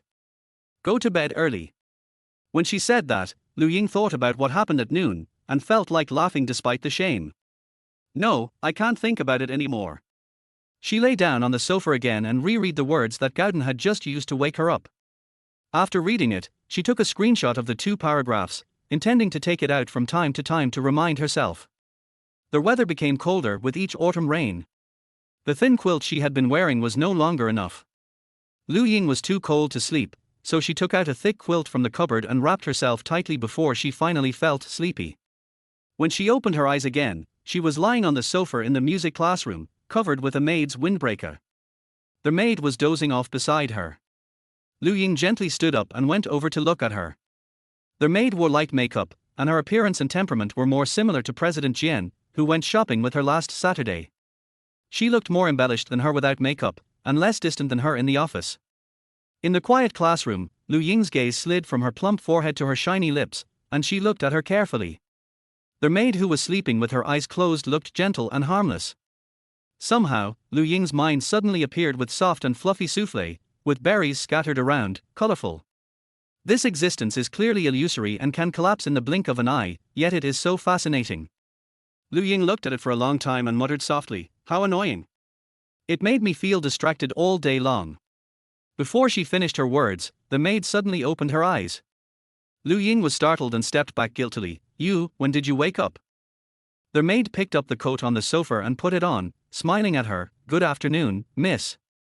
Unfortunately, I woke up when you said you were distracted. Chapter 19. Lu Ying was constantly subjected to the same shameful remarks throughout the day, and she completely became withdrawn. The nap plot was completed, and the next step was to wander around the campus and then go home. After coming down from the 7th floor of the castle, she had lost the desire to wander around the campus, and ran directly to the campus gate to go home early. The season in Mary Sue's world should be spring, and the cherry trees on both sides of the campus avenue are in full bloom. There were too many people in the morning, and Lu Ying didn't notice the surrounding scenery. Now she skipped class and went home. Everyone else on campus was in class, and there were almost no people outside. Only then did she notice the cherry blossoms. The word Ying in her name is because she was born in March. Her mother was taking photos under the cherry blossom tree with her belly bulging when her water broke.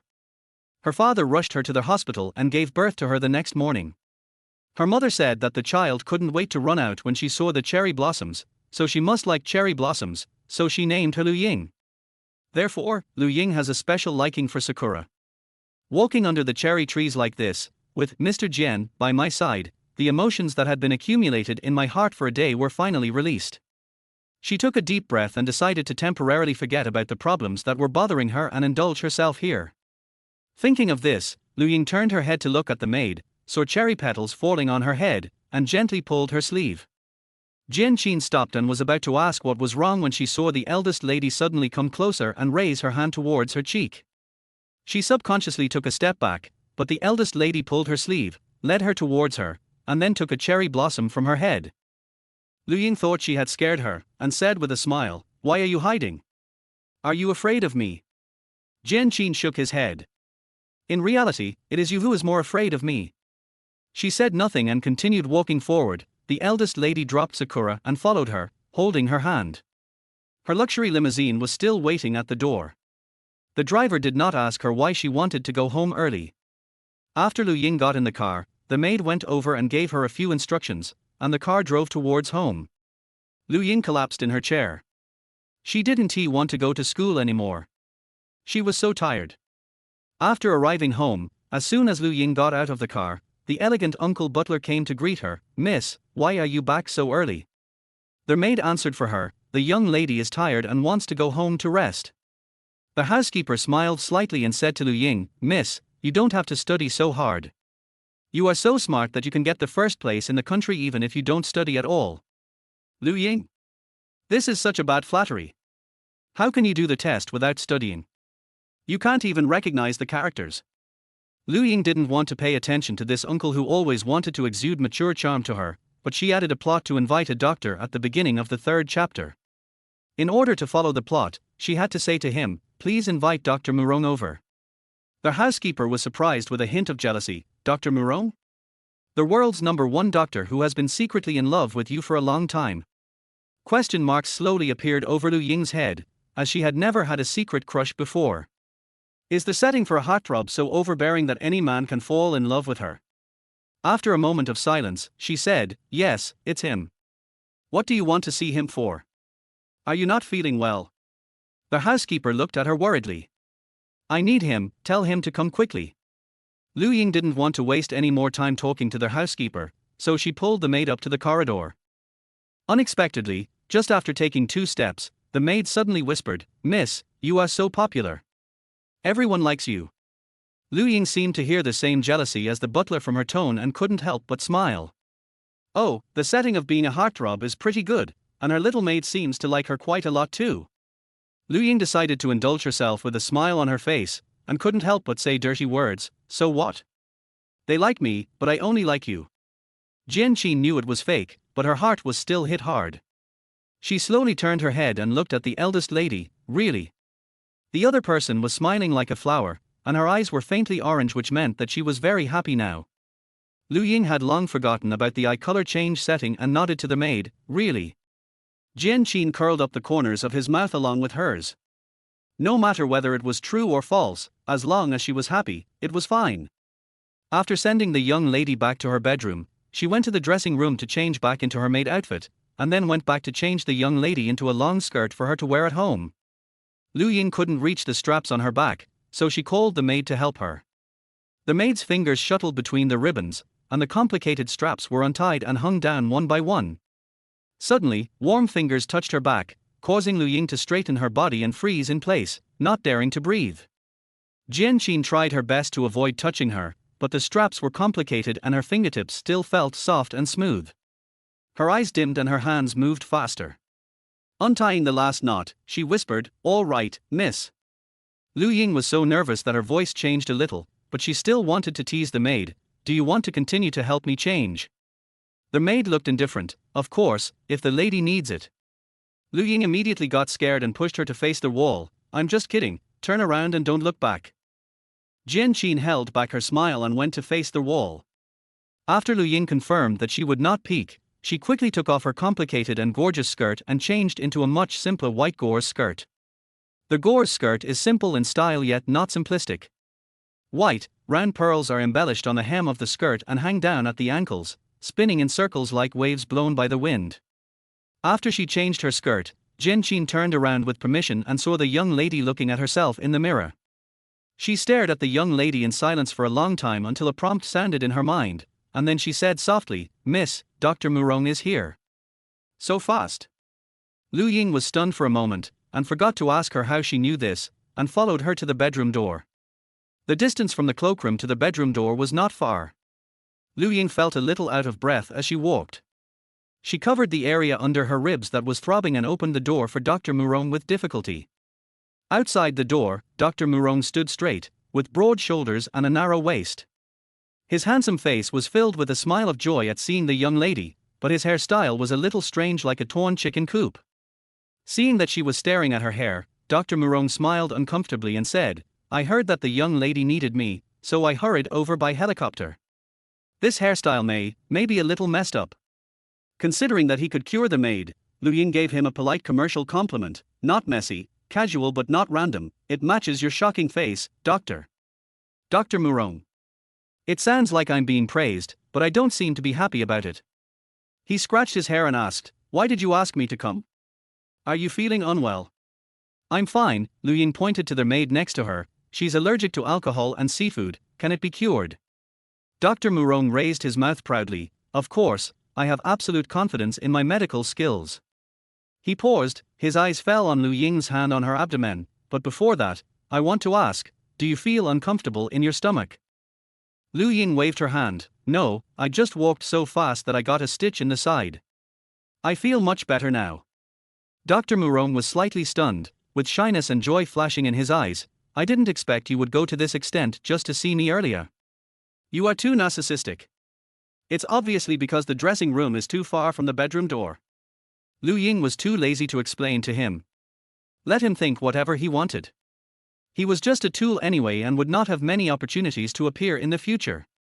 Dr. Murong didn't care about her indifference and clapped his hands. Several big men appeared from behind the door from Lu Ying's blind spot, each carrying 2 large boxes. He said enthusiastically, "I have brought all the basic medical equipment. Since you are here, let me give you a comprehensive physical examination first." Lu Ying jumped behind the maid cautiously. "No, just cure her allergies." Dr. Murong still wanted to insist, but seeing the eldest lady's firm attitude, he had to agree to treat the maid first. They went to the reception room, which was the closest to the bedroom. Although it was called the closest, it actually took them a full 10 minutes to walk there. After entering the reception room, they walked to the sofa where they rested, which took them another few minutes. Lu Ying walked for too long and started to get a stitch in the side again. Dr. Murong wanted to give her a massage to relieve the pain, but she refused without hesitation. "Don't think I don't know you have a crush on me." "What massage? I think you are trying to take advantage of me." Seeing that she had been holding the place where she had a stitch in the side, Jian suddenly had an idea and said to the doctor, "Dr. Murong, I am the young lady's personal maid. Perhaps you can teach me how to massage and let me massage the young lady." Dr. Murong paused, looked at her with an expression that said, "If I can't take advantage of you, don't take advantage of me either." He turned to the young lady and said, "Miss, raise your right arm. Yes, then stretch it to the left. Take a deep breath and keep doing it. 1, 2, 3. That's enough. Repeat the movements again." Lu Ying did it a few times, and her stitches were relieved a lot. She was about to thank the doctor, but then she realized. The problem can obviously be solved by stretching. Why did you insist on massaging it? She couldn't help but glare at Dr. Murong and pushed the maid to his side. Don't worry about me, treat her first. The treatment process was not complicated. With the aura of the world's best doctor, Dr. Murong prepared the medicine on the spot and gave it to their maid to drink. The moment she drank the medicine, Ying, who was watching nearby, felt her head suddenly feel heavy, and then fell into chaos. She opened her eyes and saw bright, blinding light coming through the gap in the curtains that hadn't been drawn properly yesterday. The maid's allergy has been cured, and it's time for her to get up to start a new day. Maybe because she walked too much yesterday, Ying felt that she had already digested a lot of the lunch. After arriving at the company and turning on her computer, she quickly slipped into the tea room to get some snacks. Today we have her favorite sandwich bread. Ying happily opened the package and put it in her mouth. Her phone vibrated in her pocket, so she took out her phone and walked out to check for new messages. Colorful puppy egg, sister, are there any candies for you and the manager today? Excited.jpg. Ying was speechless. She walked out while replying to the message and accidentally bumped into the person opposite her. Both of their cell phones slipped out of their hands, and Ying had no time to retrieve them. She hastily held onto the other person's arm, and after she had stabilized herself, she looked up, quickly let go, and took 2 steps back. I'm sorry, Mr. Jian, I didn't notice there was someone in front of me. Sorry, I was just looking at my phone. They both spoke at the same time, then smiled at each other. Mr. Jian bent down to pick up his phone, and Ying squatted down as well. Seeing that Mr. Jian picked up her phone first, she went to pick up Mr. Jian's phone. The screen was on, showing a familiar novel reading interface. Out of curiosity, she glanced at the words on the screen before handing over the phone. The next second, the phone that had just been picked up fell to the ground again, and the screen hit the frame of the tea room door, making a crisp, pop sound. Ying's mind went blank.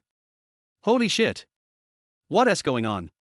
Why is President Jian reading her book about interstellar food? Chapter 20. After Jian Qin picked up Ying's phone, he just scanned the keywords, you and the manager, and saw his phone fall to the ground again. She tried to catch it, but it was empty. At this time, Ying's phone screen went dark. Jian Qin handed it back to her and bent down to pick up his own. The screen was still on, but the film on it was broken. From point to surface, the broken point in the lower right corner spreads outward and gradually shatters. Jian Qin sighed, and Ying, who was immersed in the mood of social death, finally came back to her senses. She blinked quickly a few times and tried to calm herself down. Don't panic. No matter what Jane knows, she must not be the first to reveal her true identity. Seeing the shattered screen, she apologized repeatedly. I'm sorry, Mr. Jian, my hand slipped, I'll send it for repair at noon, I'm really sorry. It's okay, Jian Qin peeled off the tempered glass in front of her and shook the phone in front of her eyes, it's just that the film is broken. I'll find a place to put a film on it tonight. Before she finished her words, Ying quickly said, let me do it. I'm very good at applying film. I'll go buy some at noon. Jian Qin looked at her and knew that she had to do something to feel better, so he agreed, okay, thank you for your help. What trouble? It was obviously my fault that your phone screen protector was broken. As Ying was talking, she thought of the novel that Mr. Jian was reading. She felt a heart attack and said weakly, Mr. Jian, I'll go back first and come to see you at noon. Jian Qin comforted her, go, don't take it to heart. After the little girl ran away, she threw away the broken phone film and went to the tea room to get a cup of coffee in a disposable paper cup.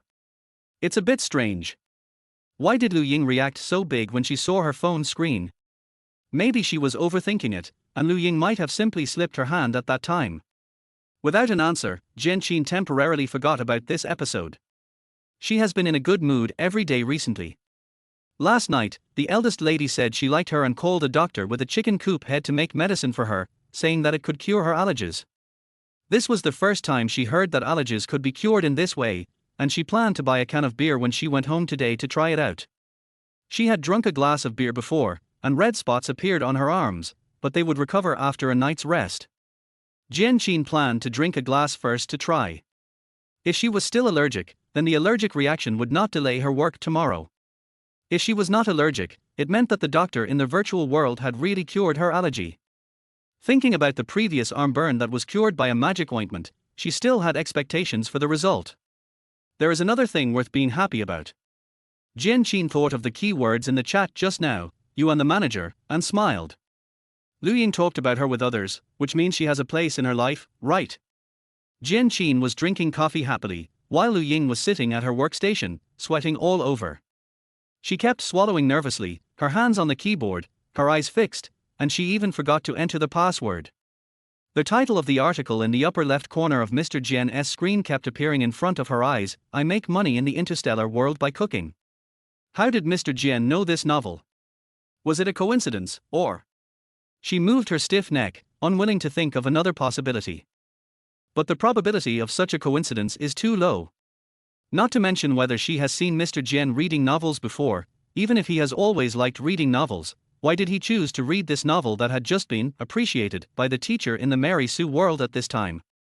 Lu Ying covered her forehead in pain and struggled to direct her thoughts to another possibility. But this is impossible no matter how you think about it.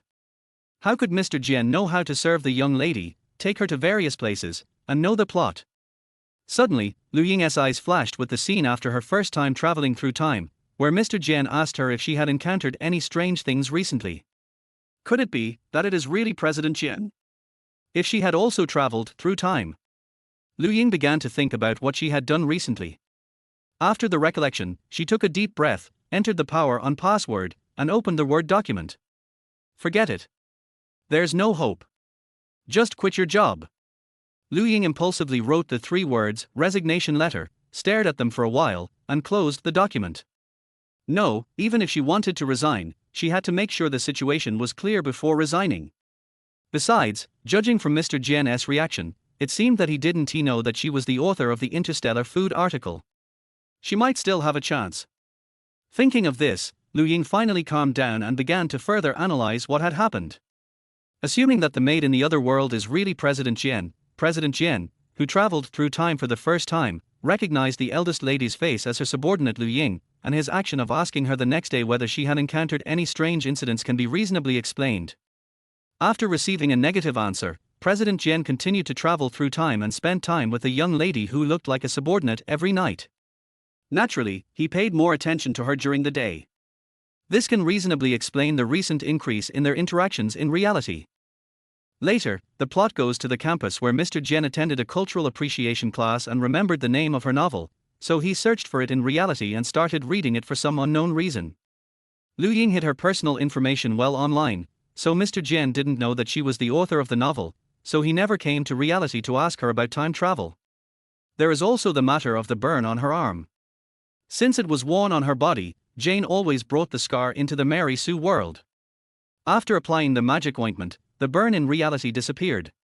This corresponds to what Jane always said about burns recovering quickly. After this analysis, the possibility that President Jian is a maid is as high as 99%. At the same time, Lu Ying can basically be sure that President Jian does not know that the eldest lady and the author of the novel are herself in real life. But she couldn't figure it out. If the maid was Ms. Jian herself, although Ms. Jian was nice to her subordinates, she wouldn't let him take advantage of her, right? She even took the initiative to pick her up when the young lady was tired, and asked her to lean on her shoulder when she was not sleeping well. If she just wanted to complete the mission and return to reality and follow the plot, why would she go to such lengths? In addition, there was one thing Lu Ying couldn't figure out: how did President Jian know the plot en route? Mary Sue's novel had only 1 chapter published, and she had deleted it long ago. The sequel only existed in her phone, so Jane couldn't possibly see it. This doesn't make sense. There were many doubts. After careful consideration, Lu Ying decided to test President Jian at noon. If the novel was just a coincidence, then everyone would be happy. If Mr. Jian really traveled through time, but his pseudonym was still there, then he would just have to stay a while longer, preferably until his year-end bonus was paid before resigning. Lu Ying suddenly felt a little impressed with herself for still remembering the year-end bonus even in such an embarrassing situation.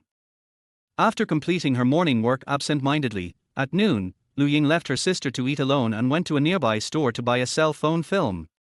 Because the second film was half price, Lu Ying bought 2. She and Mr. Jian have the same mobile phone model, so she can use it herself later. When I returned to the company, the lights were still on in Mr. Jian's office. Lu Ying knocked on the door and someone inside said, "Come in." She took a deep breath at the door, then put on a smiling mask, pushed open the door and said, "Boss Jian, I'm here." She walked to the opposite side of the desk, and Jian Qin handed her the phone. "Thank you for your hard work." After saying that, she continued to look down at the documents, not paying any extra attention to Lu Ying. This made Lu Ying feel greatly relieved. She was really afraid that President Jian would stare at her while applying the film, and she would definitely be so nervous that she would apply it crookedly. But this way she seemed to have no chance to test it. After wiping the screen clean, Lu Ying carefully tore off the sticker on the back of the tempered film. President Jian suddenly asked, "Did you have lunch?" Lu Ying stared at the membrane. "Not yet." Jian Qin raised his eyes to look at her. "I see that Yu Linchuan, who usually stays with you, has left." "Well, I asked her to go eat first and not wait for me." Lu Ying was not paying attention when he was talking, and she didn't dare to apply the film. She held the film and waited for a while. Seeing that Mr. Jian stopped talking, she was about to continue applying it, and then she heard Mr. Jian say, "By the way, do you read online novels?" Lu Ying didn't know what she wanted to ask, so she pretended to be calm and answered, "I watched it more when I was in school, and now I watch it occasionally." Jian Qin continued to ask, "Have you read Ran Yufen's novel?" Click. Lu Ying raised her head, her mind went blank for a moment, and she quickly lowered her head to look at the membrane in her hand. The ball is over, she broke it in half. She wanted to crawl into the crack of the ground. As soon as she opened her mouth and said, "I haven't seen it," Jian Qin quickly pulled out a few tissues, stood up and walked to her side, and wrapped up the broken film. "Be careful, don't cut your hands." Lu Ying seemed to see a caring little maid taking care of her tenderly in a trance. She forgot to say anything else and drew a clear line between herself and Ran Yufeng, allowing her to throw the broken tempered glass into the trash can beside the table. After Ms. Jian finished throwing, Lu Ying gave her a dry laugh and took out another box of tempered glass from her pocket. "Fortunately, I bought two." Jian Qin sighed helplessly and stretched out his hand. "Forget it, I'll just post it myself." No, I really can do it." Lu Ying raised 3 fingers and swore, "Believe me, I will succeed this time." "All right." Jian Qin sat back in the leather chair, pretending to look at a document, but actually kept stealing glances at Lu Ying. She felt that Lu Ying was more and more strange. She would react strongly every time she saw or heard something about the novel. Preventing Mr. Jian from suddenly talking about novels, Lu Ying, sweating profusely, nervously applied the film, wiped it with a cloth, and handed it to Mr. Jian. "Look, perfect." Jian Qin took the phone and found the film was indeed well applied. She closed the file and smiled, "Thank you. Since you haven't had lunch either, let's go have a bite together. I'll treat you as a thank you for applying the film." No, it's my fault. It's all I deserve." Lu Ying refused frantically and packed up the film props on the table, planning to run away as soon as possible. But Jian Qin didn't let her go. "You haven't eaten, and neither have I. Let's go to the cafeteria and have something to eat." Lu Ying wanted to cry but had no tears. The leader had said so much, and it would be a shame for her to refuse. There was no other way, so she could only agree with tears in her eyes and followed Mr. Jian to the cafeteria downstairs in the company. Because Sister Zhuan had a pair of eyes for discovering delicious food, Lu Ying only came to the cafeteria when Sister Zhuan asked for leave, and there was less than 10 yuan left in her meal card. Jian Qin usually had lunch in the cafeteria and had topped up his meal card. When he saw Lu Ying was about to top up her card, he reached out and pulled her back. "Use mine. I can't use up all the money." Lu Ying inexplicably sensed a hint of Mary Sue's domineering aura from her. The overbearing president recharged his meal card with 10 million yuan, pinched the clerk's chin, raised his lips to her, and said in a wildly cool and domineering expression, "Woman, in this cafeteria, you can use my card at will." Oops, there's a picture. Lu Ying crawled out of her terrible imagination and said very quickly, "It's okay, Mr. Jian, I will come to the cafeteria again in the future. I can just recharge myself." After saying that, she quickly ran to the self-service recharge machine and recharged 100 yuan. Jian Qin had no choice but to pick up the tray to get the food and then take a seat by the window. Soon, Lu Ying came over with a tray and sat down opposite her. The food in the cafeteria today was pretty good. Lu Ying took lettuce with oyster sauce, stir-fried squid, and fried rice noodles. Just as she was about to start eating, she saw the stir-fried broccoli, steamed pumpkin, and carrot egg soup on Mr. Jian's tray and fell silent. "Does President Jian eat so lightly?" But, she gave so much food to the maid in the Mary Sue world, and she ate it all. Mr. Jian often works overtime, so he can't eat so little at noon. Lu Ying hesitated, pushed her plate forward, and said with a flattering smile, "Boss Jian, do you want to try to get fired?" Etc. As soon as she said this, she realized something was wrong. Her smile froze on her lips and then slowly disappeared. Why did she choose the fried squid dish when there were so many other dishes to choose from? Is she still afraid that she doesn't have enough reasons to resign? But the squid was really delicious. She just wanted to share the delicious food with Mr. Jian. Lu Ying's brain was working fast, trying to think of something else to save the situation. Jian Qin looked at her undisguised tangled expression, lowered his head and smiled, and said, "Thank you, but I'm allergic to seafood, you can eat it." Allergic to seafood? I just found a doctor yesterday to treat the maid's allergies. If Mr. Jian had traveled through time, he would not have been unaware of this. Lu Ying was a little unsure whether she had traveled through time or not. She pulled the plate back and cautiously probed, "I've never met anyone with food allergies before. What happens if you eat seafood?" Jian Qin picked up a small piece of pumpkin and recalled, "When I was a child, I ate prawns and got a lot of rashes on my body. Later, I had difficulty breathing and was sent to the hospital. The doctor said I was allergic to many seafood, so I never ate it again." Lu Ying continued, "Is it so serious? Can it be cured?" Jian Qin looked at her deeply and said, "No, prevention is better than cure." "Is that so?" Lu Ying showed a regretful expression, "Then you must be careful when eating." "Well, do you like seafood?" Jian Qin asked. "I like it very much, but some seafood is a bit troublesome to eat." As the two chatted and ate, Lu Ying became more and more suspicious. Obviously, her previous analysis was well reasoned and she felt that President Jian had just been transformed into a maid.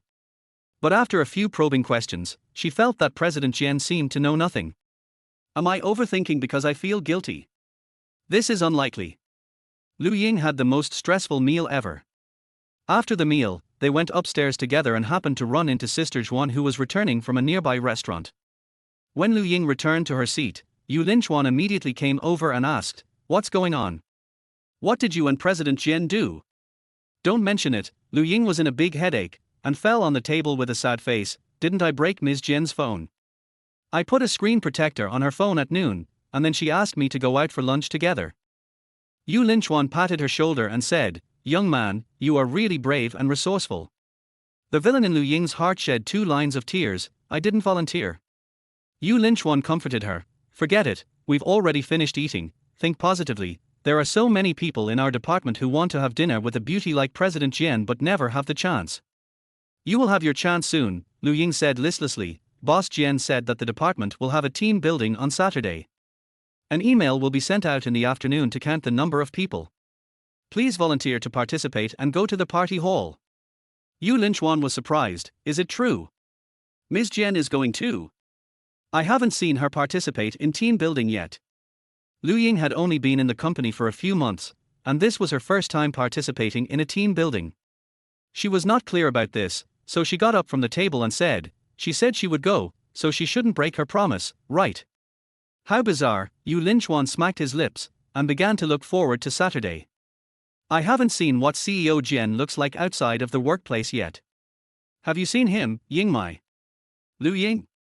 Not only had she seen Ms. Jian dressed casually, she had also seen her in a maid outfit. Of course she didn't dare to say this. After a moment of silence, she lied, "I haven't seen it." Sister Juan told her some stories about team building activities in the past. Lu Ying summarized them and said that according to Sister Juan, team building was just an activity with poor food and fun. After lunch break, Lu Ying turned on her computer and opened her mailbox. She found that the event planning department had sent a statistical email. The party venue they booked was quite close to her home. Lu Ying was not interested in anything else and went straight to the point of dining. The lawn barbecue and indoor hotpot buffet looked pretty good. Lu Ying's heart was moved. Although she felt for a moment that she shouldn't have more interactions with President Jian and it would be best to stay at home on Saturday, this barbecue picture looked too delicious. Such delicious ox tongue, chicken wings, bullfrog, oyster toast, who can resist it? Lu Ying quickly signed up and was getting ready to work when her eyes suddenly swept across the handbag she brought in the morning and she slapped her head. I was so busy thinking about the exposure that I almost forgot to return Mr. Jian's coat and umbrella. She immediately picked up the handbag and wanted to give it to President Jian, but then she stood up and felt it was a bit inappropriate. It wouldn't be nice to be seen carrying a bag like this to the boss's office, right? After all, she had to work overtime today. Ying thought about it and took out her cell phone to send a message to President Jian. Ying, sorry to bother you, Mr. Jian, are you working overtime tonight?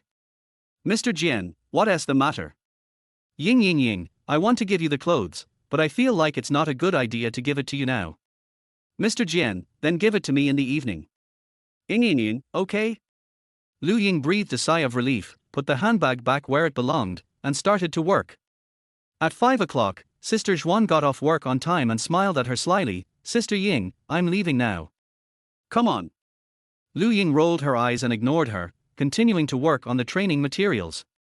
At 6 o'clock, most people in the office had left.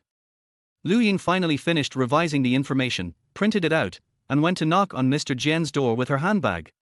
After getting permission, she pushed the door open and put the information and bag on the table. Mr. Jian, I have prepared the information. I also have a coat and an umbrella. Thank you for yesterday.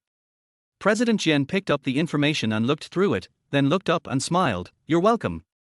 Thank you for your hard work. Ying successfully completed the task and said, then I'll go back first. See you tomorrow, President Jian. Wait, Jian stopped her and put the information in his bag. I'm ready to leave too. Let me take you to the subway station. Ying subconsciously refused and replied, it's not raining today, I can just walk over by myself. I'm leaving anyway, so it's convenient for me to send you off. Jian thought of something, paused while organizing his things, and looked up at her. Or do you already have an appointment? Ying couldn't lie, so she could only say, no appointment. Then let's go. Clearly, she was just delivering some information and a coat, but for some unknown reason, Ying got into President Jian's car again. On their way to the subway station, Mr. Jian asked her about some new projects. Facing the leader's inspection, Ying immediately forgot about all those messy things and concentrated on answering the questions.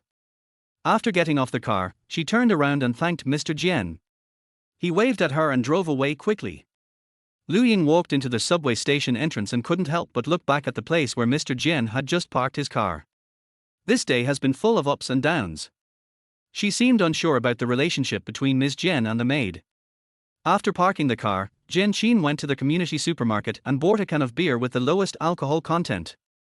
Before paying, she passed by the snack shelf, looked at the squid strips, thought of the little girl who asked her if she wanted to eat squid at noon, and picked up a bag. After helping Ying revise the new project materials, she came out of the shower, sat down in the living room in her bathrobe, and opened a can of beer with a pop. The beer was poured into the glass, and rich white foam appeared. Jian added it twice to fill the glass. Prepared herself mentally, she first ate a mouthful of shredded squid and then took 2 sips of beer. After finishing a glass of beer, she lay on the sofa for a while and felt nothing unusual, so she poured herself another glass. Before she knew it, she had finished a can of beer and eaten half a bag of squid strips. There was no rash on her body, but she felt a little dizzy. It seems that her allergies are really cured. Jian felt like it was all a dream. In just a few months, all kinds of miracles happened in her ordinary life. First, he met Ying again after 4 years, then a young lady who looked like Ying appeared in another world, and now, the doctor in the virtual world could easily cure the allergy that was difficult to cure in reality. There were so many good things falling from the sky that she felt it was unreal. Jian sighed, washed up, and lay down on the bed, feeling more and more dizzy. Although her alcohol allergy has been cured, she doesn't seem to be able to drink very well. Jian fell into a deep sleep, and when he woke up, it was dark all around him.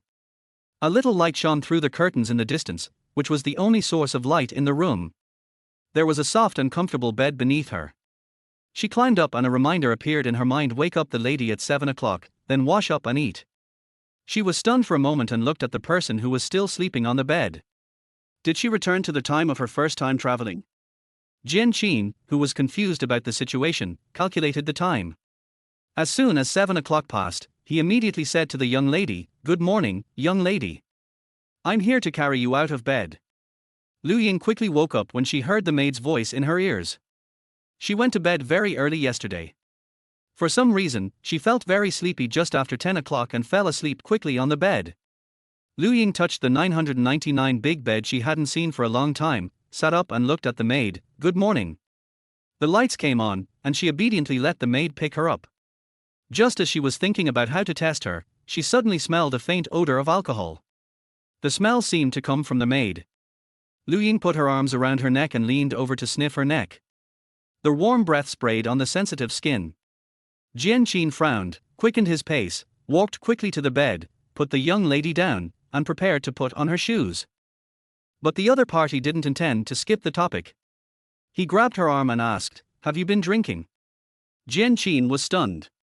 She had always thought that topics involving reality would be muted. However, when she tried to say the word Lu Ying, it was still muted. She had no choice but to reply, "Miss, maybe you smelled it wrong." Impossible. There was still a faint smell of alcohol in the air. Lu Ying wanted to confirm it again, so she gently pulled her towards herself. Jian was caught off guard and was dragged by her, staggering and falling towards her. In an instant, Lu Ying leaned back, and the maid supported her arms on both sides of her shoulders. When their eyes met, Jian discovered that the eldest lady's fair cheeks turned red instantly, and the color of her eyes turned into a beautiful gemstone pink, sparkling and fascinating. Jian was reluctant to look away and just kept looking at her. The young lady couldn't help feeling embarrassed and angry. She probably wanted to glare at her, but her eyes were soft and had no aggression at all. The person in front of me was too cute. My rationality was forced back by the emotions that had been suppressed in my heart for a long time, and I almost reached the critical point. Her throat moved, and finally, she pulled out her right hand and gently pinched the eldest lady's face. "Miss, stop making trouble and get up quickly." Chapter 21. The person in front of her left, and Lu Ying half lay on the bed, and it took her a long time to come back to her senses. At that moment just now, she almost thought that the other party was going to do something to her. Her heart was about to jump out of her throat, but she couldn't say no. She could only glare at her, hoping that this beautiful woman would come to her senses and turn back. Fortunately, her eyes were very intimidating, and the other party just pinched her face and didn't do anything else. Lu Ying didn't want to admit that she was a little disappointed, so she propped herself up on the bed and sat up. The maid had already put on her shoes and was ready to take her to wash up. The bedroom and the bed were both excessively large. At first glance, they looked like a wilderness, vast and empty. Lu Ying looked around and suddenly felt helpless. It was not until she looked at the maid that she felt a little relieved. She originally wrote the character of the maid just to vent her dissatisfaction with overtime and to take a small revenge on her boss. But now, the maid seemed to be the person she wanted to see most every day, the person who could give her a sense of security and satisfaction. After her not-so-careful analysis and reasoning this morning, she was almost convinced that Ms. Jian was the maid, but one unusual thing after another happened and she was completely confused now. After all, Jian would never keep that posture, his eyes lingering on her face, never leaving. With such a deep and unconscious look, Lu Ying almost thought that she had been in love with him for a long time. Lu Ying was wavering, completely unsure whether the person in front of her was a paper man or not. The maid and Ms. Jian are completely different to her, she must tell them apart. Lu Ying followed the maid to the bathroom with a heavy heart. As usual, she drove away the other maids who had unreasonable thoughts about her, and sat on the high seat, letting Boss Jian wash her. A soft towel wiped across her cheek, and Lu Ying looked at the maid who fell into deep thought, her eyes turning black. After brushing her teeth, she rinsed her mouth with floral water that was said to be collected from 100 kinds of flowers, and then followed the maid to the cloakroom. The cloakroom was endless, and the maid took out a set of European retro tea dress from somewhere and handed it to her. Expensive fabrics are detailed with exquisite details, hand embroidery covers the hem of the skirt, and tiny diamonds form flowers that bloom freely on the lapels.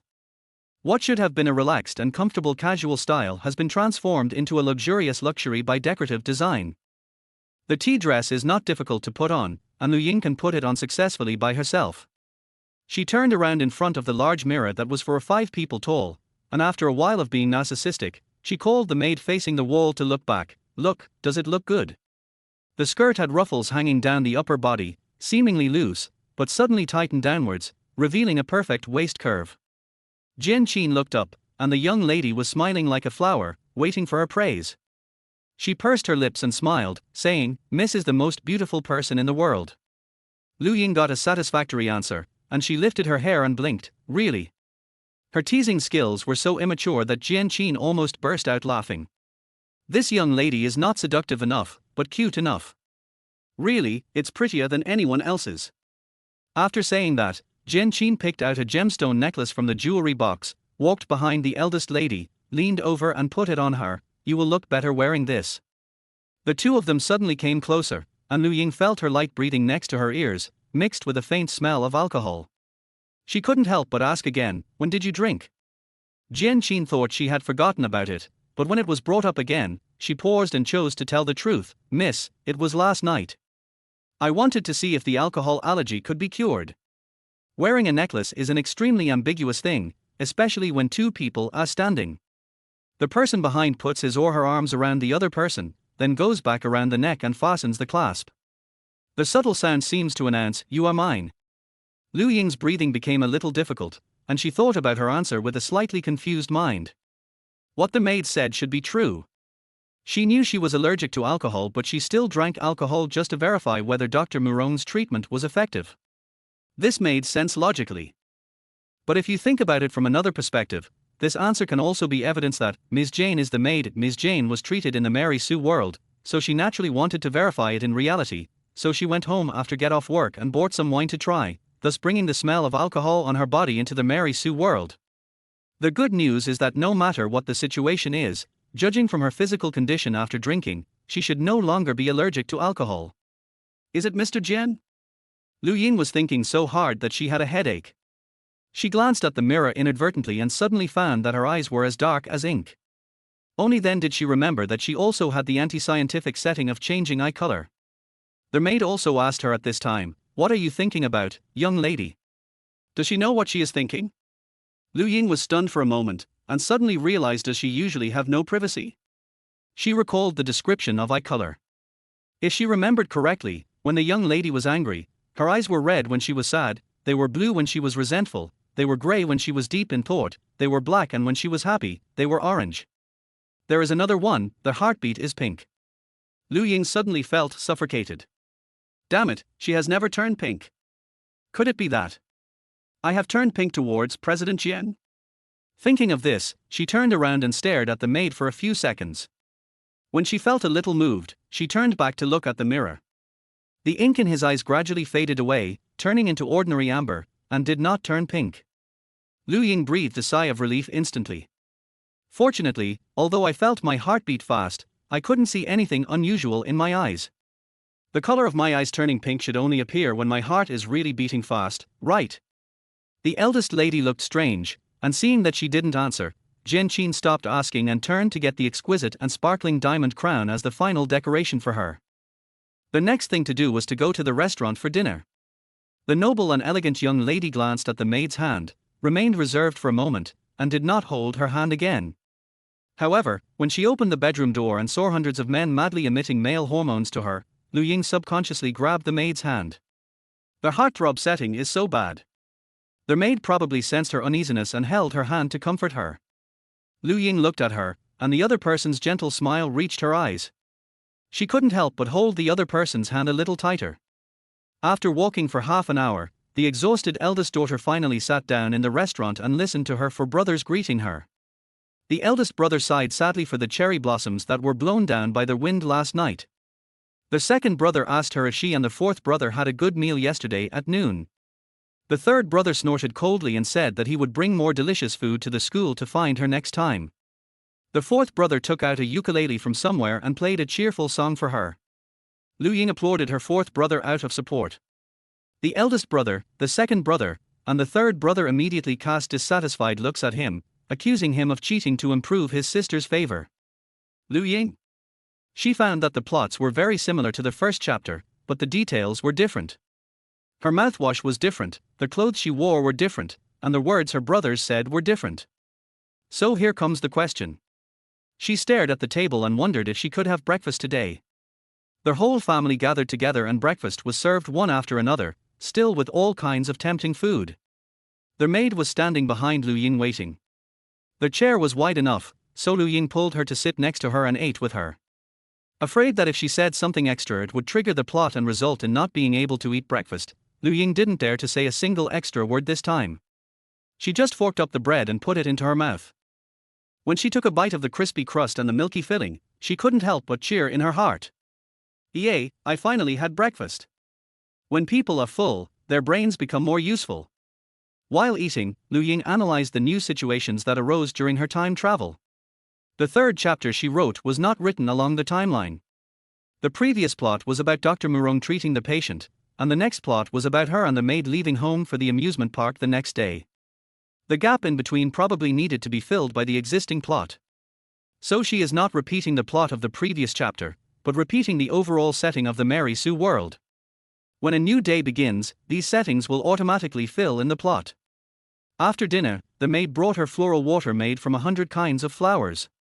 After Lu Ying rinsed her mouth, she was taken to the lounge by the housekeeper to wait for the maid to change her clothes. Unlike the day before, the eldest brother came to the lounge today. With a look of sadness on his face, he gave his beloved sister a smile that was bitterer than coptis root. I heard that you are not going to school today. The eldest brother is also a genuinely handsome man, but unfortunately his looks are diluted by sadness, and he looks slightly inferior to the third and fourth brothers. Lu Ying looked at him and replied, "Yes, brother. We are going to the amusement park today." The amusement park. The eldest brother raised his chin and looked up at the curtains at a subtle angle. I haven't been to the amusement park yet. Yes, happiness is such a luxury, how could it be left to someone like me? Don't think so. Do you want to go with us? He looked too sad, so Lu Ying asked him out of politeness. The plot she wrote was that she and the maid went to the amusement park alone. With the plot in the front, she thought that even if she invited him to come, he would not agree. However, the young master's eyes instantly lit up at her words. Can I also go to that happy place? Lu Ying? Is there something wrong with the way you use the word happy? No, that's not the point. The point is that he really seems to want to go to the amusement park with them. Help, she doesn't want to carry this light bulb. Lu Ying was about to find a reason to reject him, but the young master forced a smile and patted her head. Okay, since my sister wants me to accompany you, then I will go with you. After he finished speaking, he returned to his melancholy look, picked up the intercom and gave orders, cancel today's global meeting. Prepare a small helicopter, a pink one. And Lu Ying, who was completely unable to get a word in. This is not right. The story clearly states that she and the maid went to the amusement park together, so how could there be a third person? If you have a meeting, just go to it and don't interfere with other people as time for two. Lu Ying was confused for a moment. As she watched her elder brother arrange everything for the trip, she suddenly thought of a possibility. Could it be that? In this world, once the setting is formed, can other characters also have their own plot development?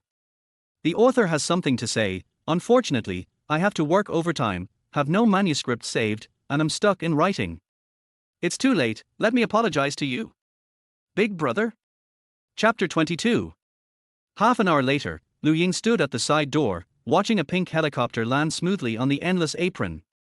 The wind from the helicopter propeller blew the crown in her hair to the ground. The maid helped her pick it up and pushed aside her long hair that was covering half of her face. Suddenly a third party intervened, and Lu Ying's wish was aborted.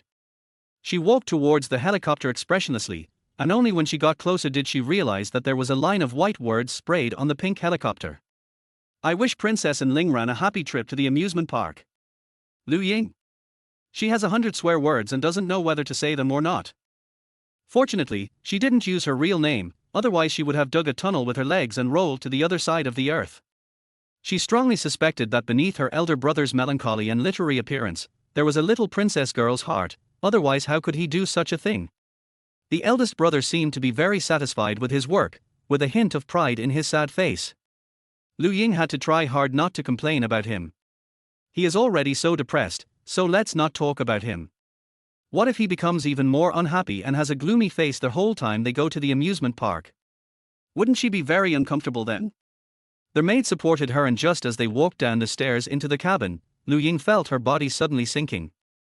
The feeling of her soul being pulled out made her panic, and she quickly grabbed the maid's hand. After a moment, she realized that the feeling was not right, opened her eyes, and found that she was holding the butt of the panda doll on the bed tightly. So this is what she grabbed just now. This is so different from the maid's delicate and soft hands. Liu Ying let go of the panders but with disgust, checked the time, and climbed out of bed. She originally wanted to test the maid in the Mary Sue world to confirm whether she was Ms. Jian, but after a night, she became even more confused. Liu Ying decided to give up the test. She felt that her acting skills were not very good. If she continued to test him, she might be the one to be exposed. So she decided to just let things take their course. In short, you have to survive until you get your year-end bonus. The most important point about living in seclusion is that from today on, she must talk and have less contact with Mr. Jian. Bored on their way, Liu Ying leaned against the billboard on the subway and began to think about how she could avoid Mr. Jian's movements in the future. Try not to go to the pantry when you first arrive in the morning. Jane always likes to get coffee around 9 o'clock. At noon, Sister Jian and I went to eat 5 minutes early. Mr. Jian always went to eat at 11:30 recently, so they could leave at 11:25. If you work overtime at night, you have to wait until Ms. Jian gets off work before leaving, or slip away before she leaves. This way you won't be invited by Ms. Jian to get in the car with you. This way, they have very little time to talk. The battle plan can be said to be perfect. She planned carefully, but when she arrived at the company, she found out that Mr. Jian had a training class today, so he worked for 2 hours in the morning and left. She would not be seen for most of the day. It seems that today's battle plan will not be used. In the short 2 hours, Liu Ying did not run into President Jian. It was only when President Jian packed up and left the office that she glanced at her from a distance. She followed Mr. Jian to the elevator without realizing it. When he pressed the down button, she suddenly came to her senses and shook her head. She is so weird. On the one hand, she wants to hide from others, but on the other hand, she chases after them.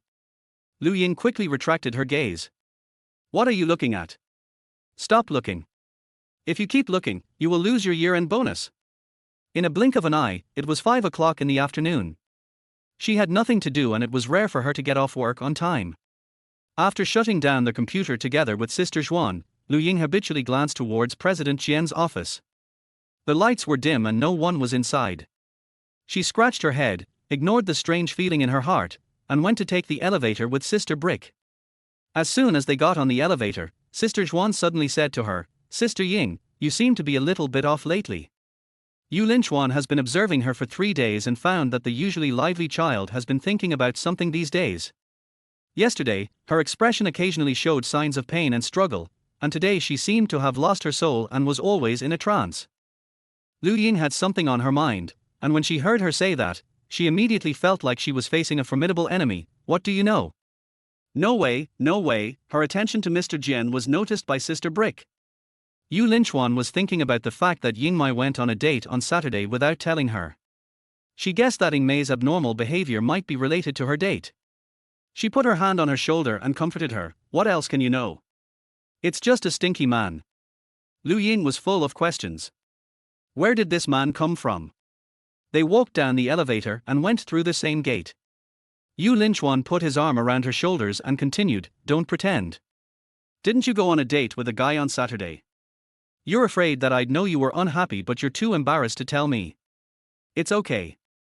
I've completely gotten over the feeling of being heartbroken. But you've been acting weird every day since the date. Did something unhappy happen? Well. Anyway, we have nothing to do today, why don't we go have a drink and talk to my sister? Liu Ying didn't expect her to imagine it this way. She was stunned for a few seconds and rolled down the slope. This is, well, it's nothing. All good things must come to an end. I'll sleep today and I'll be fine tomorrow. Her acting seemed a bit too much. Yu Linchuan was stunned for a moment, then he held her face and said, Sister Ying, you broke up. You must think more positively. Look at me. We have been together for so long, but it's time to break up. Goodbye, the next one will be better. Not really. Liu Ying racked her brains and tried to make amends. It's not a breakup. Oh, we were just friends who we chatted with online before, but after meeting in person, I felt that he was not a good person. What's wrong? Liu Ying's eyes flashed with the mixed race face of CEO Jian, a beauty mixed with a fairy, and she said against her will, the face is not very good. Yu Linchuan let go of her and said, Okay, don't be too sad. It's good to meet once and cut your losses in time. But if you are obsessed with looks, you'd better not play online dating. The risk is too high. This thing is like opening a blind box. It's too difficult to draw a hidden model. With your looks, it's not difficult to find a cute guy in real life. Lu Ying's face was filled with embarrassment, and she forced a smile. Thank you, Sister Jian, I'm fine now, and I won't smoke anymore. Okay, then go home and have a good rest, and don't think about him. Well, see you tomorrow. After leaving the company gate, Lu Ying and Sister Jian went in opposite directions. They waved goodbye, and when they turned around, Lu Ying breathed a long sigh of relief. She was scared to death, thinking that she had been in too much contact with Mr. Jian recently and was discovered. Fortunately, there is no Lily in Sister Brick's world, only men. After not talking to President Jian for a day, Lu Ying felt itchy in her heart. At 10 o'clock, she threw herself on the bed and rushed to meet the maid in her dream. She didn't know how long she slept. When she opened her eyes again, the maid was combing her hair and putting the diamond crown on her again. They were in the helicopter. The crew on board closed the cabin door. It was Lu Ying's first time to ride a helicopter, and she felt nervous and curious. However, since it was called a helicopter, she felt that there shouldn't be such an exaggerated and luxurious style in reality. She leaned over the window and looked out, then turned back and said to the maid with a little excitement, "Come and sit next to me." When the eldest young master heard this, his expression changed and he said sadly, "Sister, that position should be mine. Brother, I've grown up. It's not good for me to sit too close to you. It's better for me to sit with girls." Lu Ying perfunctorily replied by repeating the words she had used to fool her fourth brother, and then called the maid over. What she said seemed to make sense. The young master was unwilling to give in, but he still sat down opposite her obediently. The luxurious leather seats were extremely comfortable. After fastening her seat belt, Lu Ying found a handheld controller next to her. She pressed a button at random, and a screen suddenly unfolded on the side of her body, playing princess-themed cartoons for her. When he looked up, his elder brother was looking at him with his melancholy yet expectant eyes, as if he wanted to get praise. Seeing that she had been silent, the eldest brother finally spoke first. "Sister, this is the movie I carefully selected for you. It fits the image of the little princess in my mind very well." Lu Ying. She glanced at the screen. She saw a beautiful white-haired princess wearing a red coat, sitting on a sleigh with two elks tied to it, fleeing into the forest in panic under the moonlight. I understand. In her eldest brother's mind, she is just a Santa Claus on the run from the castle. Lu Ying praised with a wooden face, "It's really beautiful, I like it so much, you are worthy of being my brother." Then quickly clicked the button to retract the screen. Big brother. What should he do? He feels like his sister doesn't he seem to like it very much. A moment later, all the passengers were seated and the helicopter was about to take off. Lu Ying became nervous again and subconsciously grabbed the hand of the maid beside her. The other party smiled for her. "Don't be afraid, miss, I am here." The young master opposite him suddenly showed a bit of jealousy on his sad face, and looked even more unhappy. Lu Ying looked at her elder brother with regret. How could such a handsome guy look so gloomy every day? Why not give him a nickname? Well, let us just call it unhappy. The author has something to say. "I have used up all my manuscripts, so I can't update at 9 o'clock every day. From now on, I can only update at night. Let the domineering CEO third brother apologize to you today." Third brother, I don't. Chapter 23. The helicopter took off. Unlike the real world, there was no noisy noise inside the cabin. The captain even played some elegant light music for them. He looked out the window unhappily, his face full of worry. Even with his horrible appearance, people would still believe him if he said he was going to attend a funeral. Lu Ying was a little worried. Although she ended up going to the amusement park with the maid, she always felt that something was missing. It's all because of being unhappy. This world is too big everywhere. According to the captain, it will take 40 minutes to reach the destination. There is nothing to do on the way, so Lu Ying is thinking about playing games with the maid to kill time. Lu Ying pressed the service button and asked the staff for a stack of paper and 2 pens. With pen and paper in hand, she asked the maid beside her, "Want to play a game?" "What game?" "Tic-tac-toe," Lu Ying said, drawing 2 horizontal and 2 vertical lines on a blank piece of paper to form a tic-tac-toe character. You draw a cross in the grid, and I draw a circle. You win if any 3 identical symbols form a straight line. Okay, I understand. Lu Ying was excited and eager to fight, rubbing her hands. "Come on, you are the fork, you draw first. Jian played this game with his deskmate a long time ago, probably when he was in junior high school. This little game that only two people can play is really a good way to kill time. But, how could a noble lady from a Mary Sue world know about such a down-to-earth game? Jian took the pen, supported his chin, and drew a cross in the box in the lower left corner. It's my turn. Lu Ying thought for a while and drew a circle in the middle. The young master frowned and asked, "What about me?" Lu Ying gave him some attention. "You want to play too?" Unhappy, he didn't answer, but his eyes were still fixed on their papers.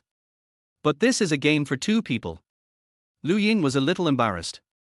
After thinking for a while, she pressed the service button for him, called the staff, and said to him, "You can't play with me. No, you play with my brother." The young master looked at his cold and heartless sister in disbelief. He should be at the bottom of the plane, not inside it. His worries went up a notch, and the staff member looked at the situation and asked cautiously, "Master, do you need me to play with you?" The eldest young master didn't want to pay attention to him. The two people opposite him were having fun. The laughter reached his ears. He turned his head and said angrily, "Give me paper and pen. I can play by myself, I need 2 pens." After Lu Ying and the maid finished playing 2 rounds, she looked up again and saw her unhappy brother holding a pen in each hand, drawing circles with his left hand and crosses with his right hand, amusing himself with a sad face. "Lu Ying? So why do you have to follow?" Tired of playing tic-tac-toe, the two switched to playing Gobang. Gobang was a bit difficult, and the young master on the other side didn't quite understand how to play it, so he threw away the pen in his left hand and started writing with his right hand. Sometimes he looked at the scenery outside the window, and sometimes he lowered his head to write and draw. When the helicopter began to descend, Lu Ying had just finished playing a game with the maid. When she heard the captain's reminder to land, she put away her pen and paper. Bu Gaoxing took the opportunity to hand her the paper he had just been writing for half a day, his eyes full of anticipation. "What?" Lu Ying took the paper and scanned it. "The lonely helicopter. I sit there. Look at the clouds outside the window. Cloud question. Are you coming out alone?" I said no. "Look. I still have a lonely helicopter." "Lu Ying? What the hell is this, Densi?" "Oh, now I remember, I'm not happy that I'm a literary youth, this might, probably, perhaps, is a poem." "What kind of poem did he write?" Lu Ying wanted to laugh but was too embarrassed to do so. She forced out a very conflicted expression and said with difficulty, thank you brother for the poem, it's great, I like it very much." The young master concealed the smugness in his eyes and pretended not to care, "It's just that inspiration came to me." Lu Ying discovered that although he was unhappy and always had an expression of concern for the country and the people on his face, he seemed to particularly like being praised by others. Lu Ying felt that she had gone too far by ignoring him all the way, so she used this poem to praise him in various ways. It's a good thing that the unhappy person finally looks a little happy. Getting closer and closer to the ground, Lu Ying looked out the window after coaxing her brother, and an amusement park as big as a city came into view. Oh shit! Does this towering sky-high jumping machine really exist? The Ferris wheel's box is big enough for a party, right? If a roller coaster looked like this, it would be fatal. The most outrageous thing is the maze made of bushes. Even if she was given a map, she would die of thirst and hunger in there. When Lu Ying wrote about the amusement park, she only thought about describing the gorgeous castle and beautiful scenery for taking photos. Who knew that the attractions in this amusement park would be shaped so outrageously? However, there is something even more outrageous. The helicopter landed on the helipad outside the amusement park. Her legs went limp as her feet touched solid ground. When she was about to land, she actually saw shark fins swimming in the ocean of the ocean park.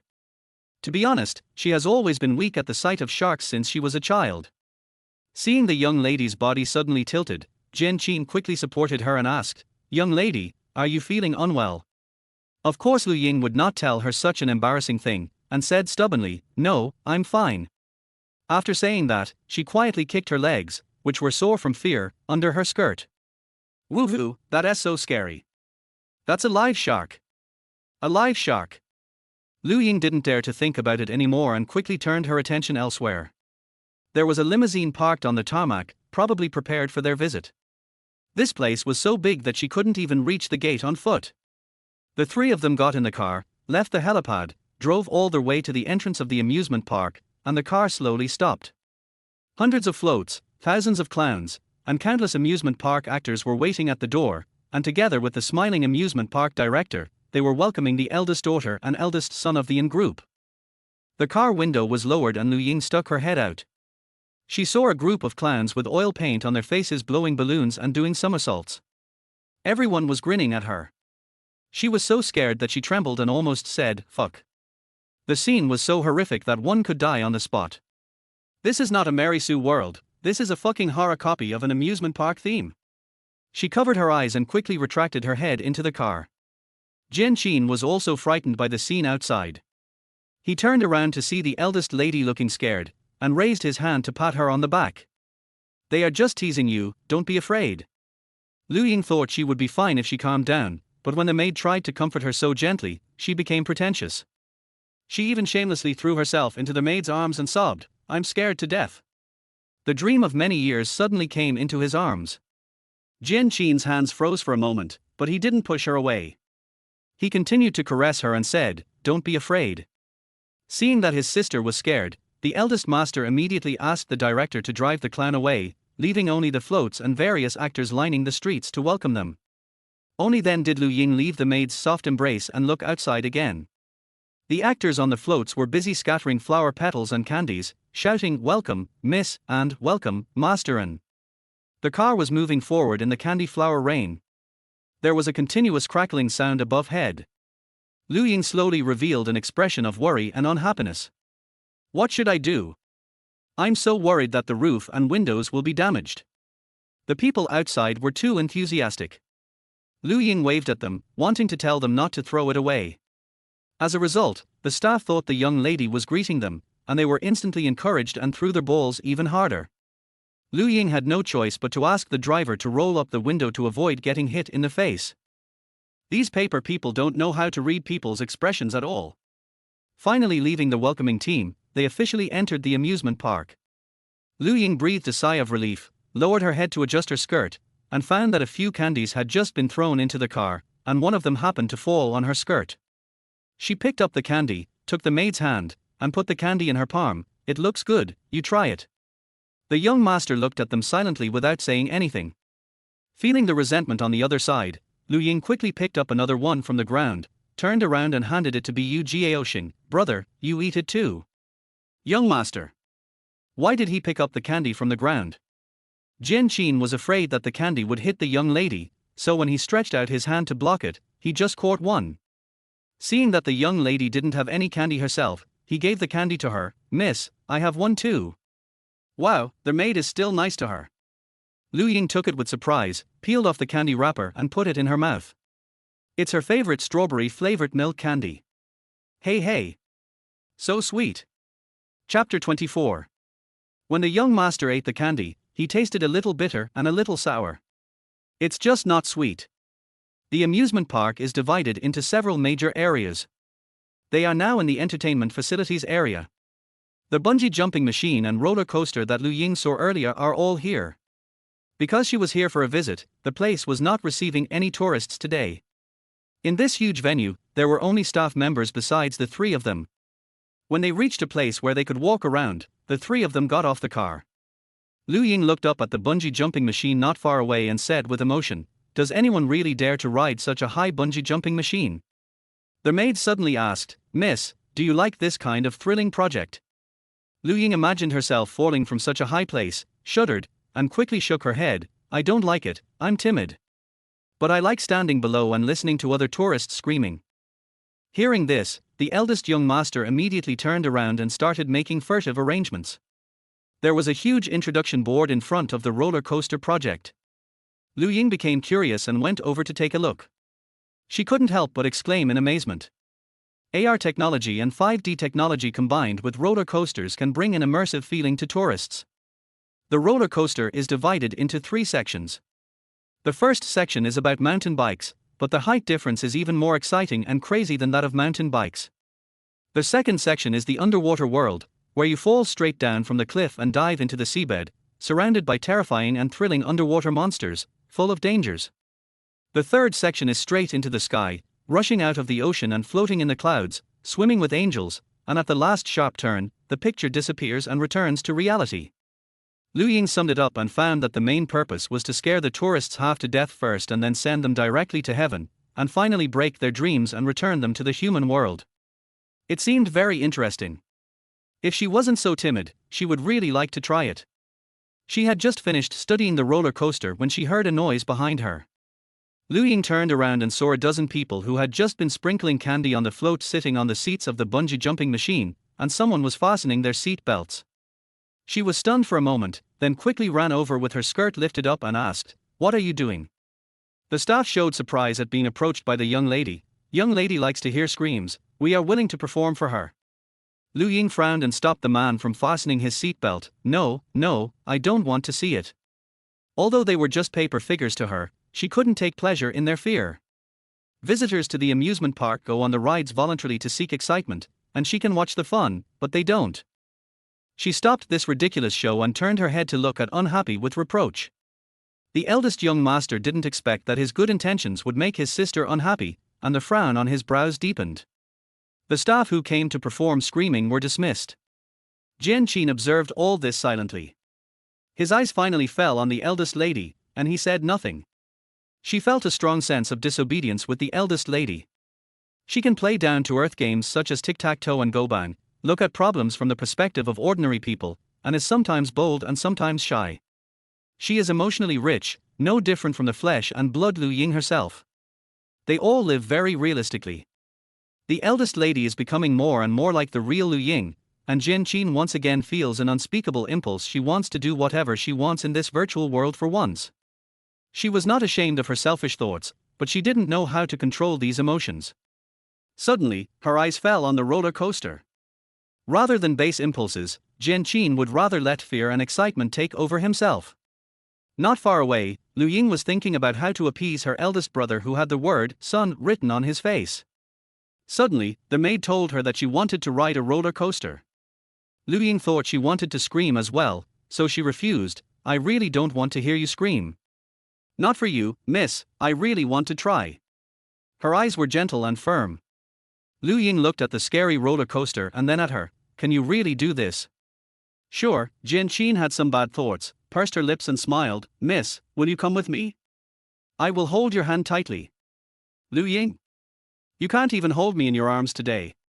She refused frantically. "I don't want it." "Okay, then." Before Jian finished speaking, the eldest young master next to him suddenly said, "Let me try too." Since the younger sister likes to hear screams and is reluctant to let others come, let her brother do it. The two of them ran towards the roller coaster, and Lu Ying stayed below to cheer them on. The roller coaster was too high, so she had to take the elevator up. Jian stood in the elevator, her fingers covering the transparent glass of the sightseeing elevator, looking down at the young lady waving at her.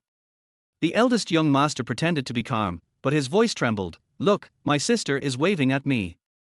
Jian didn't quite understand why this NPC rode the roller coaster with her, but she could feel the tenderness behind his melancholy face. After thinking for a while, she comforted him. "Yes, sir, the young lady will admire you more when she sees you being so brave." Hearing this, the young master, who was trembling with fear, stood up instantly, got off the elevator and rushed to his seat first. The staff fastened their safety belts with multiple safety features and put on AR glasses, and the roller coaster started slowly. 3 seconds later, Lu Ying faintly heard a voice coming from the sky. "Help, put me down, I don't want to sit here anymore, let me get down, my sister and brother love you, are." Lu Ying. Being unhappy is totally worthy of his sister-con personality. Although he was just a paper man, he really touched her at that moment. Lu Ying decided to repay his kindness, so she asked the staff to bring her a loudspeaker, raised her head and shouted, "Brother, come on. Don't be afraid." The young master's ears were filled with the sound of the wind.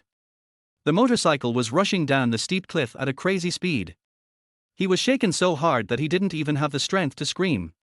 He vaguely heard his sister calling him, and he immediately came back to life. Good, he has the strength to call for his sister again.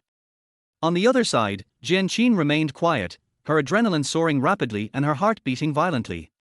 But she found that the throbbing feeling brought by this heartbeat was not as intense as when she first saw Lu Ying.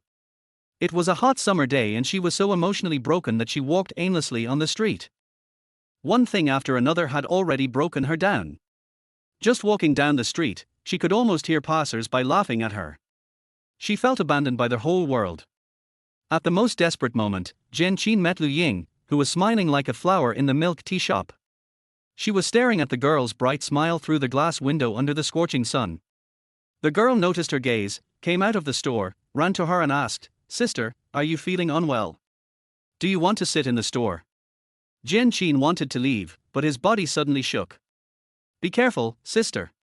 Lu Ying supported her, her sweet smile like an icy strawberry in the summer. "You'll get heat stroke if you stay outside any longer. Come sit down, there's air conditioning in the store, I'll buy you some lemonade." She did stand there for too long, so she pushed away the other person's supporting hand and said, "Okay." The first time she walked into the milk tea shop, the cool air conditioning did not calm her down. She sat in the corner to rest, her eyes always fixed on the busy figure. The girl smiled charmingly, chatting with other shop assistants while swiftly preparing a glass of ice-free lemonade and bringing it to her. "Sister, you should have a good rest here. There aren't many people here in the afternoon. If you don't know where to go, you can sit here for a while." After she finished speaking, she curved her beautiful eyebrows, and her pure and beautiful smile suddenly shattered Jian's last line of defense.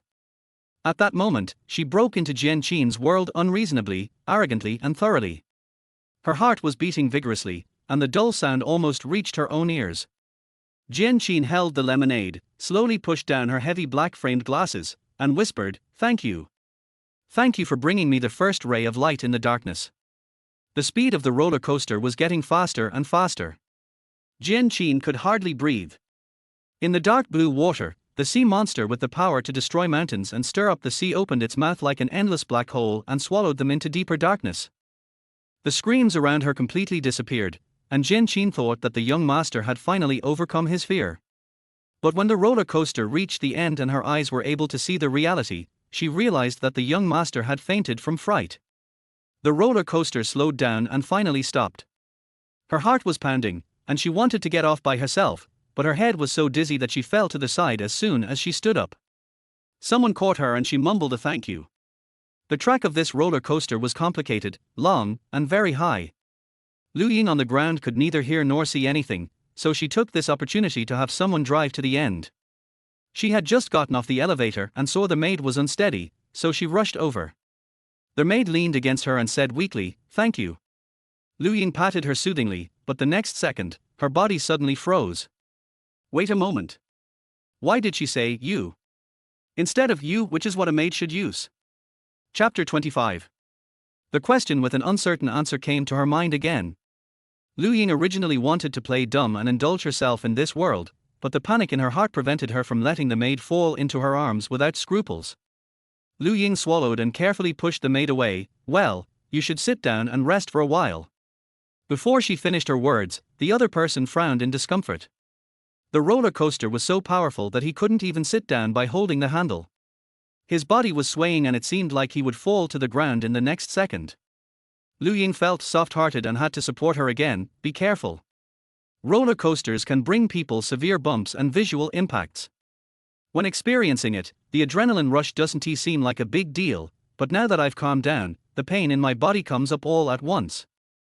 Jian felt dizzy and his consciousness gradually blurred. He could hardly tell where he was. In a daze, she seemed to hear the voice that appeared in her dreams countless times. Thinking of the words, "Sister, be careful," when they first met, she subconsciously hugged that person. "Why don't you remember me? You never call me sister again."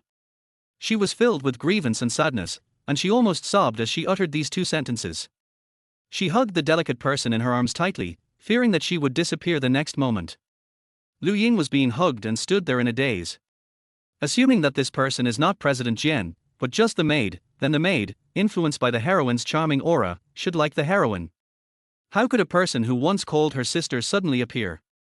If this person is Ms. Jian who plays the maid, the you in her words, could it be that by Yue Guan? Wow, I didn't expect that Mr. Jian's white moonlight is actually a younger brother. It's fine if it's a sister-brother relationship, but the younger brother seems to have lost his memory. What kind of a bloody plot is this? Speaking of which, Ms. Jian's perfume is milky and sweet, so that younger brother should be a clingy and cute little puppy with the same perfume. Little Milk Dog and Mr. Jian. Bar. What does this have to do with her, Lu Ying? She doesn't want to be someone else's substitute. Lu Ying had long forgotten about the matter of whether she was exposed or not. She was so angry that she wanted to push her away, but the other person was holding her too tightly and she couldn't break free. She said angrily, "Let me go." Jian Qin's consciousness became increasingly blurred. She could feel that the girl she was holding wanted to leave. She instinctively hugged her tighter and murmured, "Don't leave me." Lu Ying was so angry that she bit her lower lip, afraid that she would say something bad when she was emotionally unstable. She was really angry. How could Mr. Jian treat her as Bai Yueguan's substitute? She didn't know why she was so angry. At this moment, the reason for her anger didn't matter that much, she just wanted to push the person away. But the more she struggled, the harder the other party pushed. Lu Ying had no way to do anything to her. When she wanted to say something, the head on her shoulder finally lifted up. An overly good-looking face enlarged before her eyes. Lu Ying was still very angry, but she did not struggle anymore. It turns out that being angry with good-looking people can really be appeased by their looks. Jian Qin's vision was a little blurry. She felt very dizzy and had just exerted herself. Now she felt so uncomfortable that she could faint at any time. But she still wanted to comfort the girl in her arms who was throwing a tantrum for some reason. "Don't be angry," she said in a low voice, and looked at the eldest lady for a moment, and her eyes suddenly fell on her lips. Lu Ying had just bitten her lower lip, which was moist and had an alluring red color. "You?" Perhaps because he was not feeling well or his mind was not clear, Jian Qin lost his self-control in an instant. He stared at the bright red, unable to control his emotions, and kissed it directly. The moment the other party kissed her, Lu Ying had no time to react. Then, her heart began to beat wildly uncontrollably, and fireworks exploded in her mind. Does Mr. Jian know what he is doing? She wanted to push it away, but her hand rose and then slowly dropped again. What to do? She didn't hate this kiss at all. She knew that the other party mistook her for someone else, but Lu Ying's wildly beating heart suddenly felt sour, and she stopped resisting. Unconsciously, their hug turned into a loose embrace, but the two people's breath was tightly entangled. Seeing that the other party did not resist, Jian Qin closed his eyes, gently sucked her sweet and soft lips, and completely immersed in the illusion before his eyes. He didn't dare to go deep with his tongue, but only tasted lightly on the outside. The emotions that had been suppressed for too long almost burst out. Jian Qin opened his eyes and saw her trembling eyelashes, but he couldn't bear to do it. Jian Qin remembered that she said she was afraid of pain. Their lips parted, their foreheads pressed against each other, and with the sound of disordered breathing, Lu Ying seemed to fall from the clouds. When she came to her senses, she was already back on the 1.5-meter tall bed. Oh fuck! What did she just do?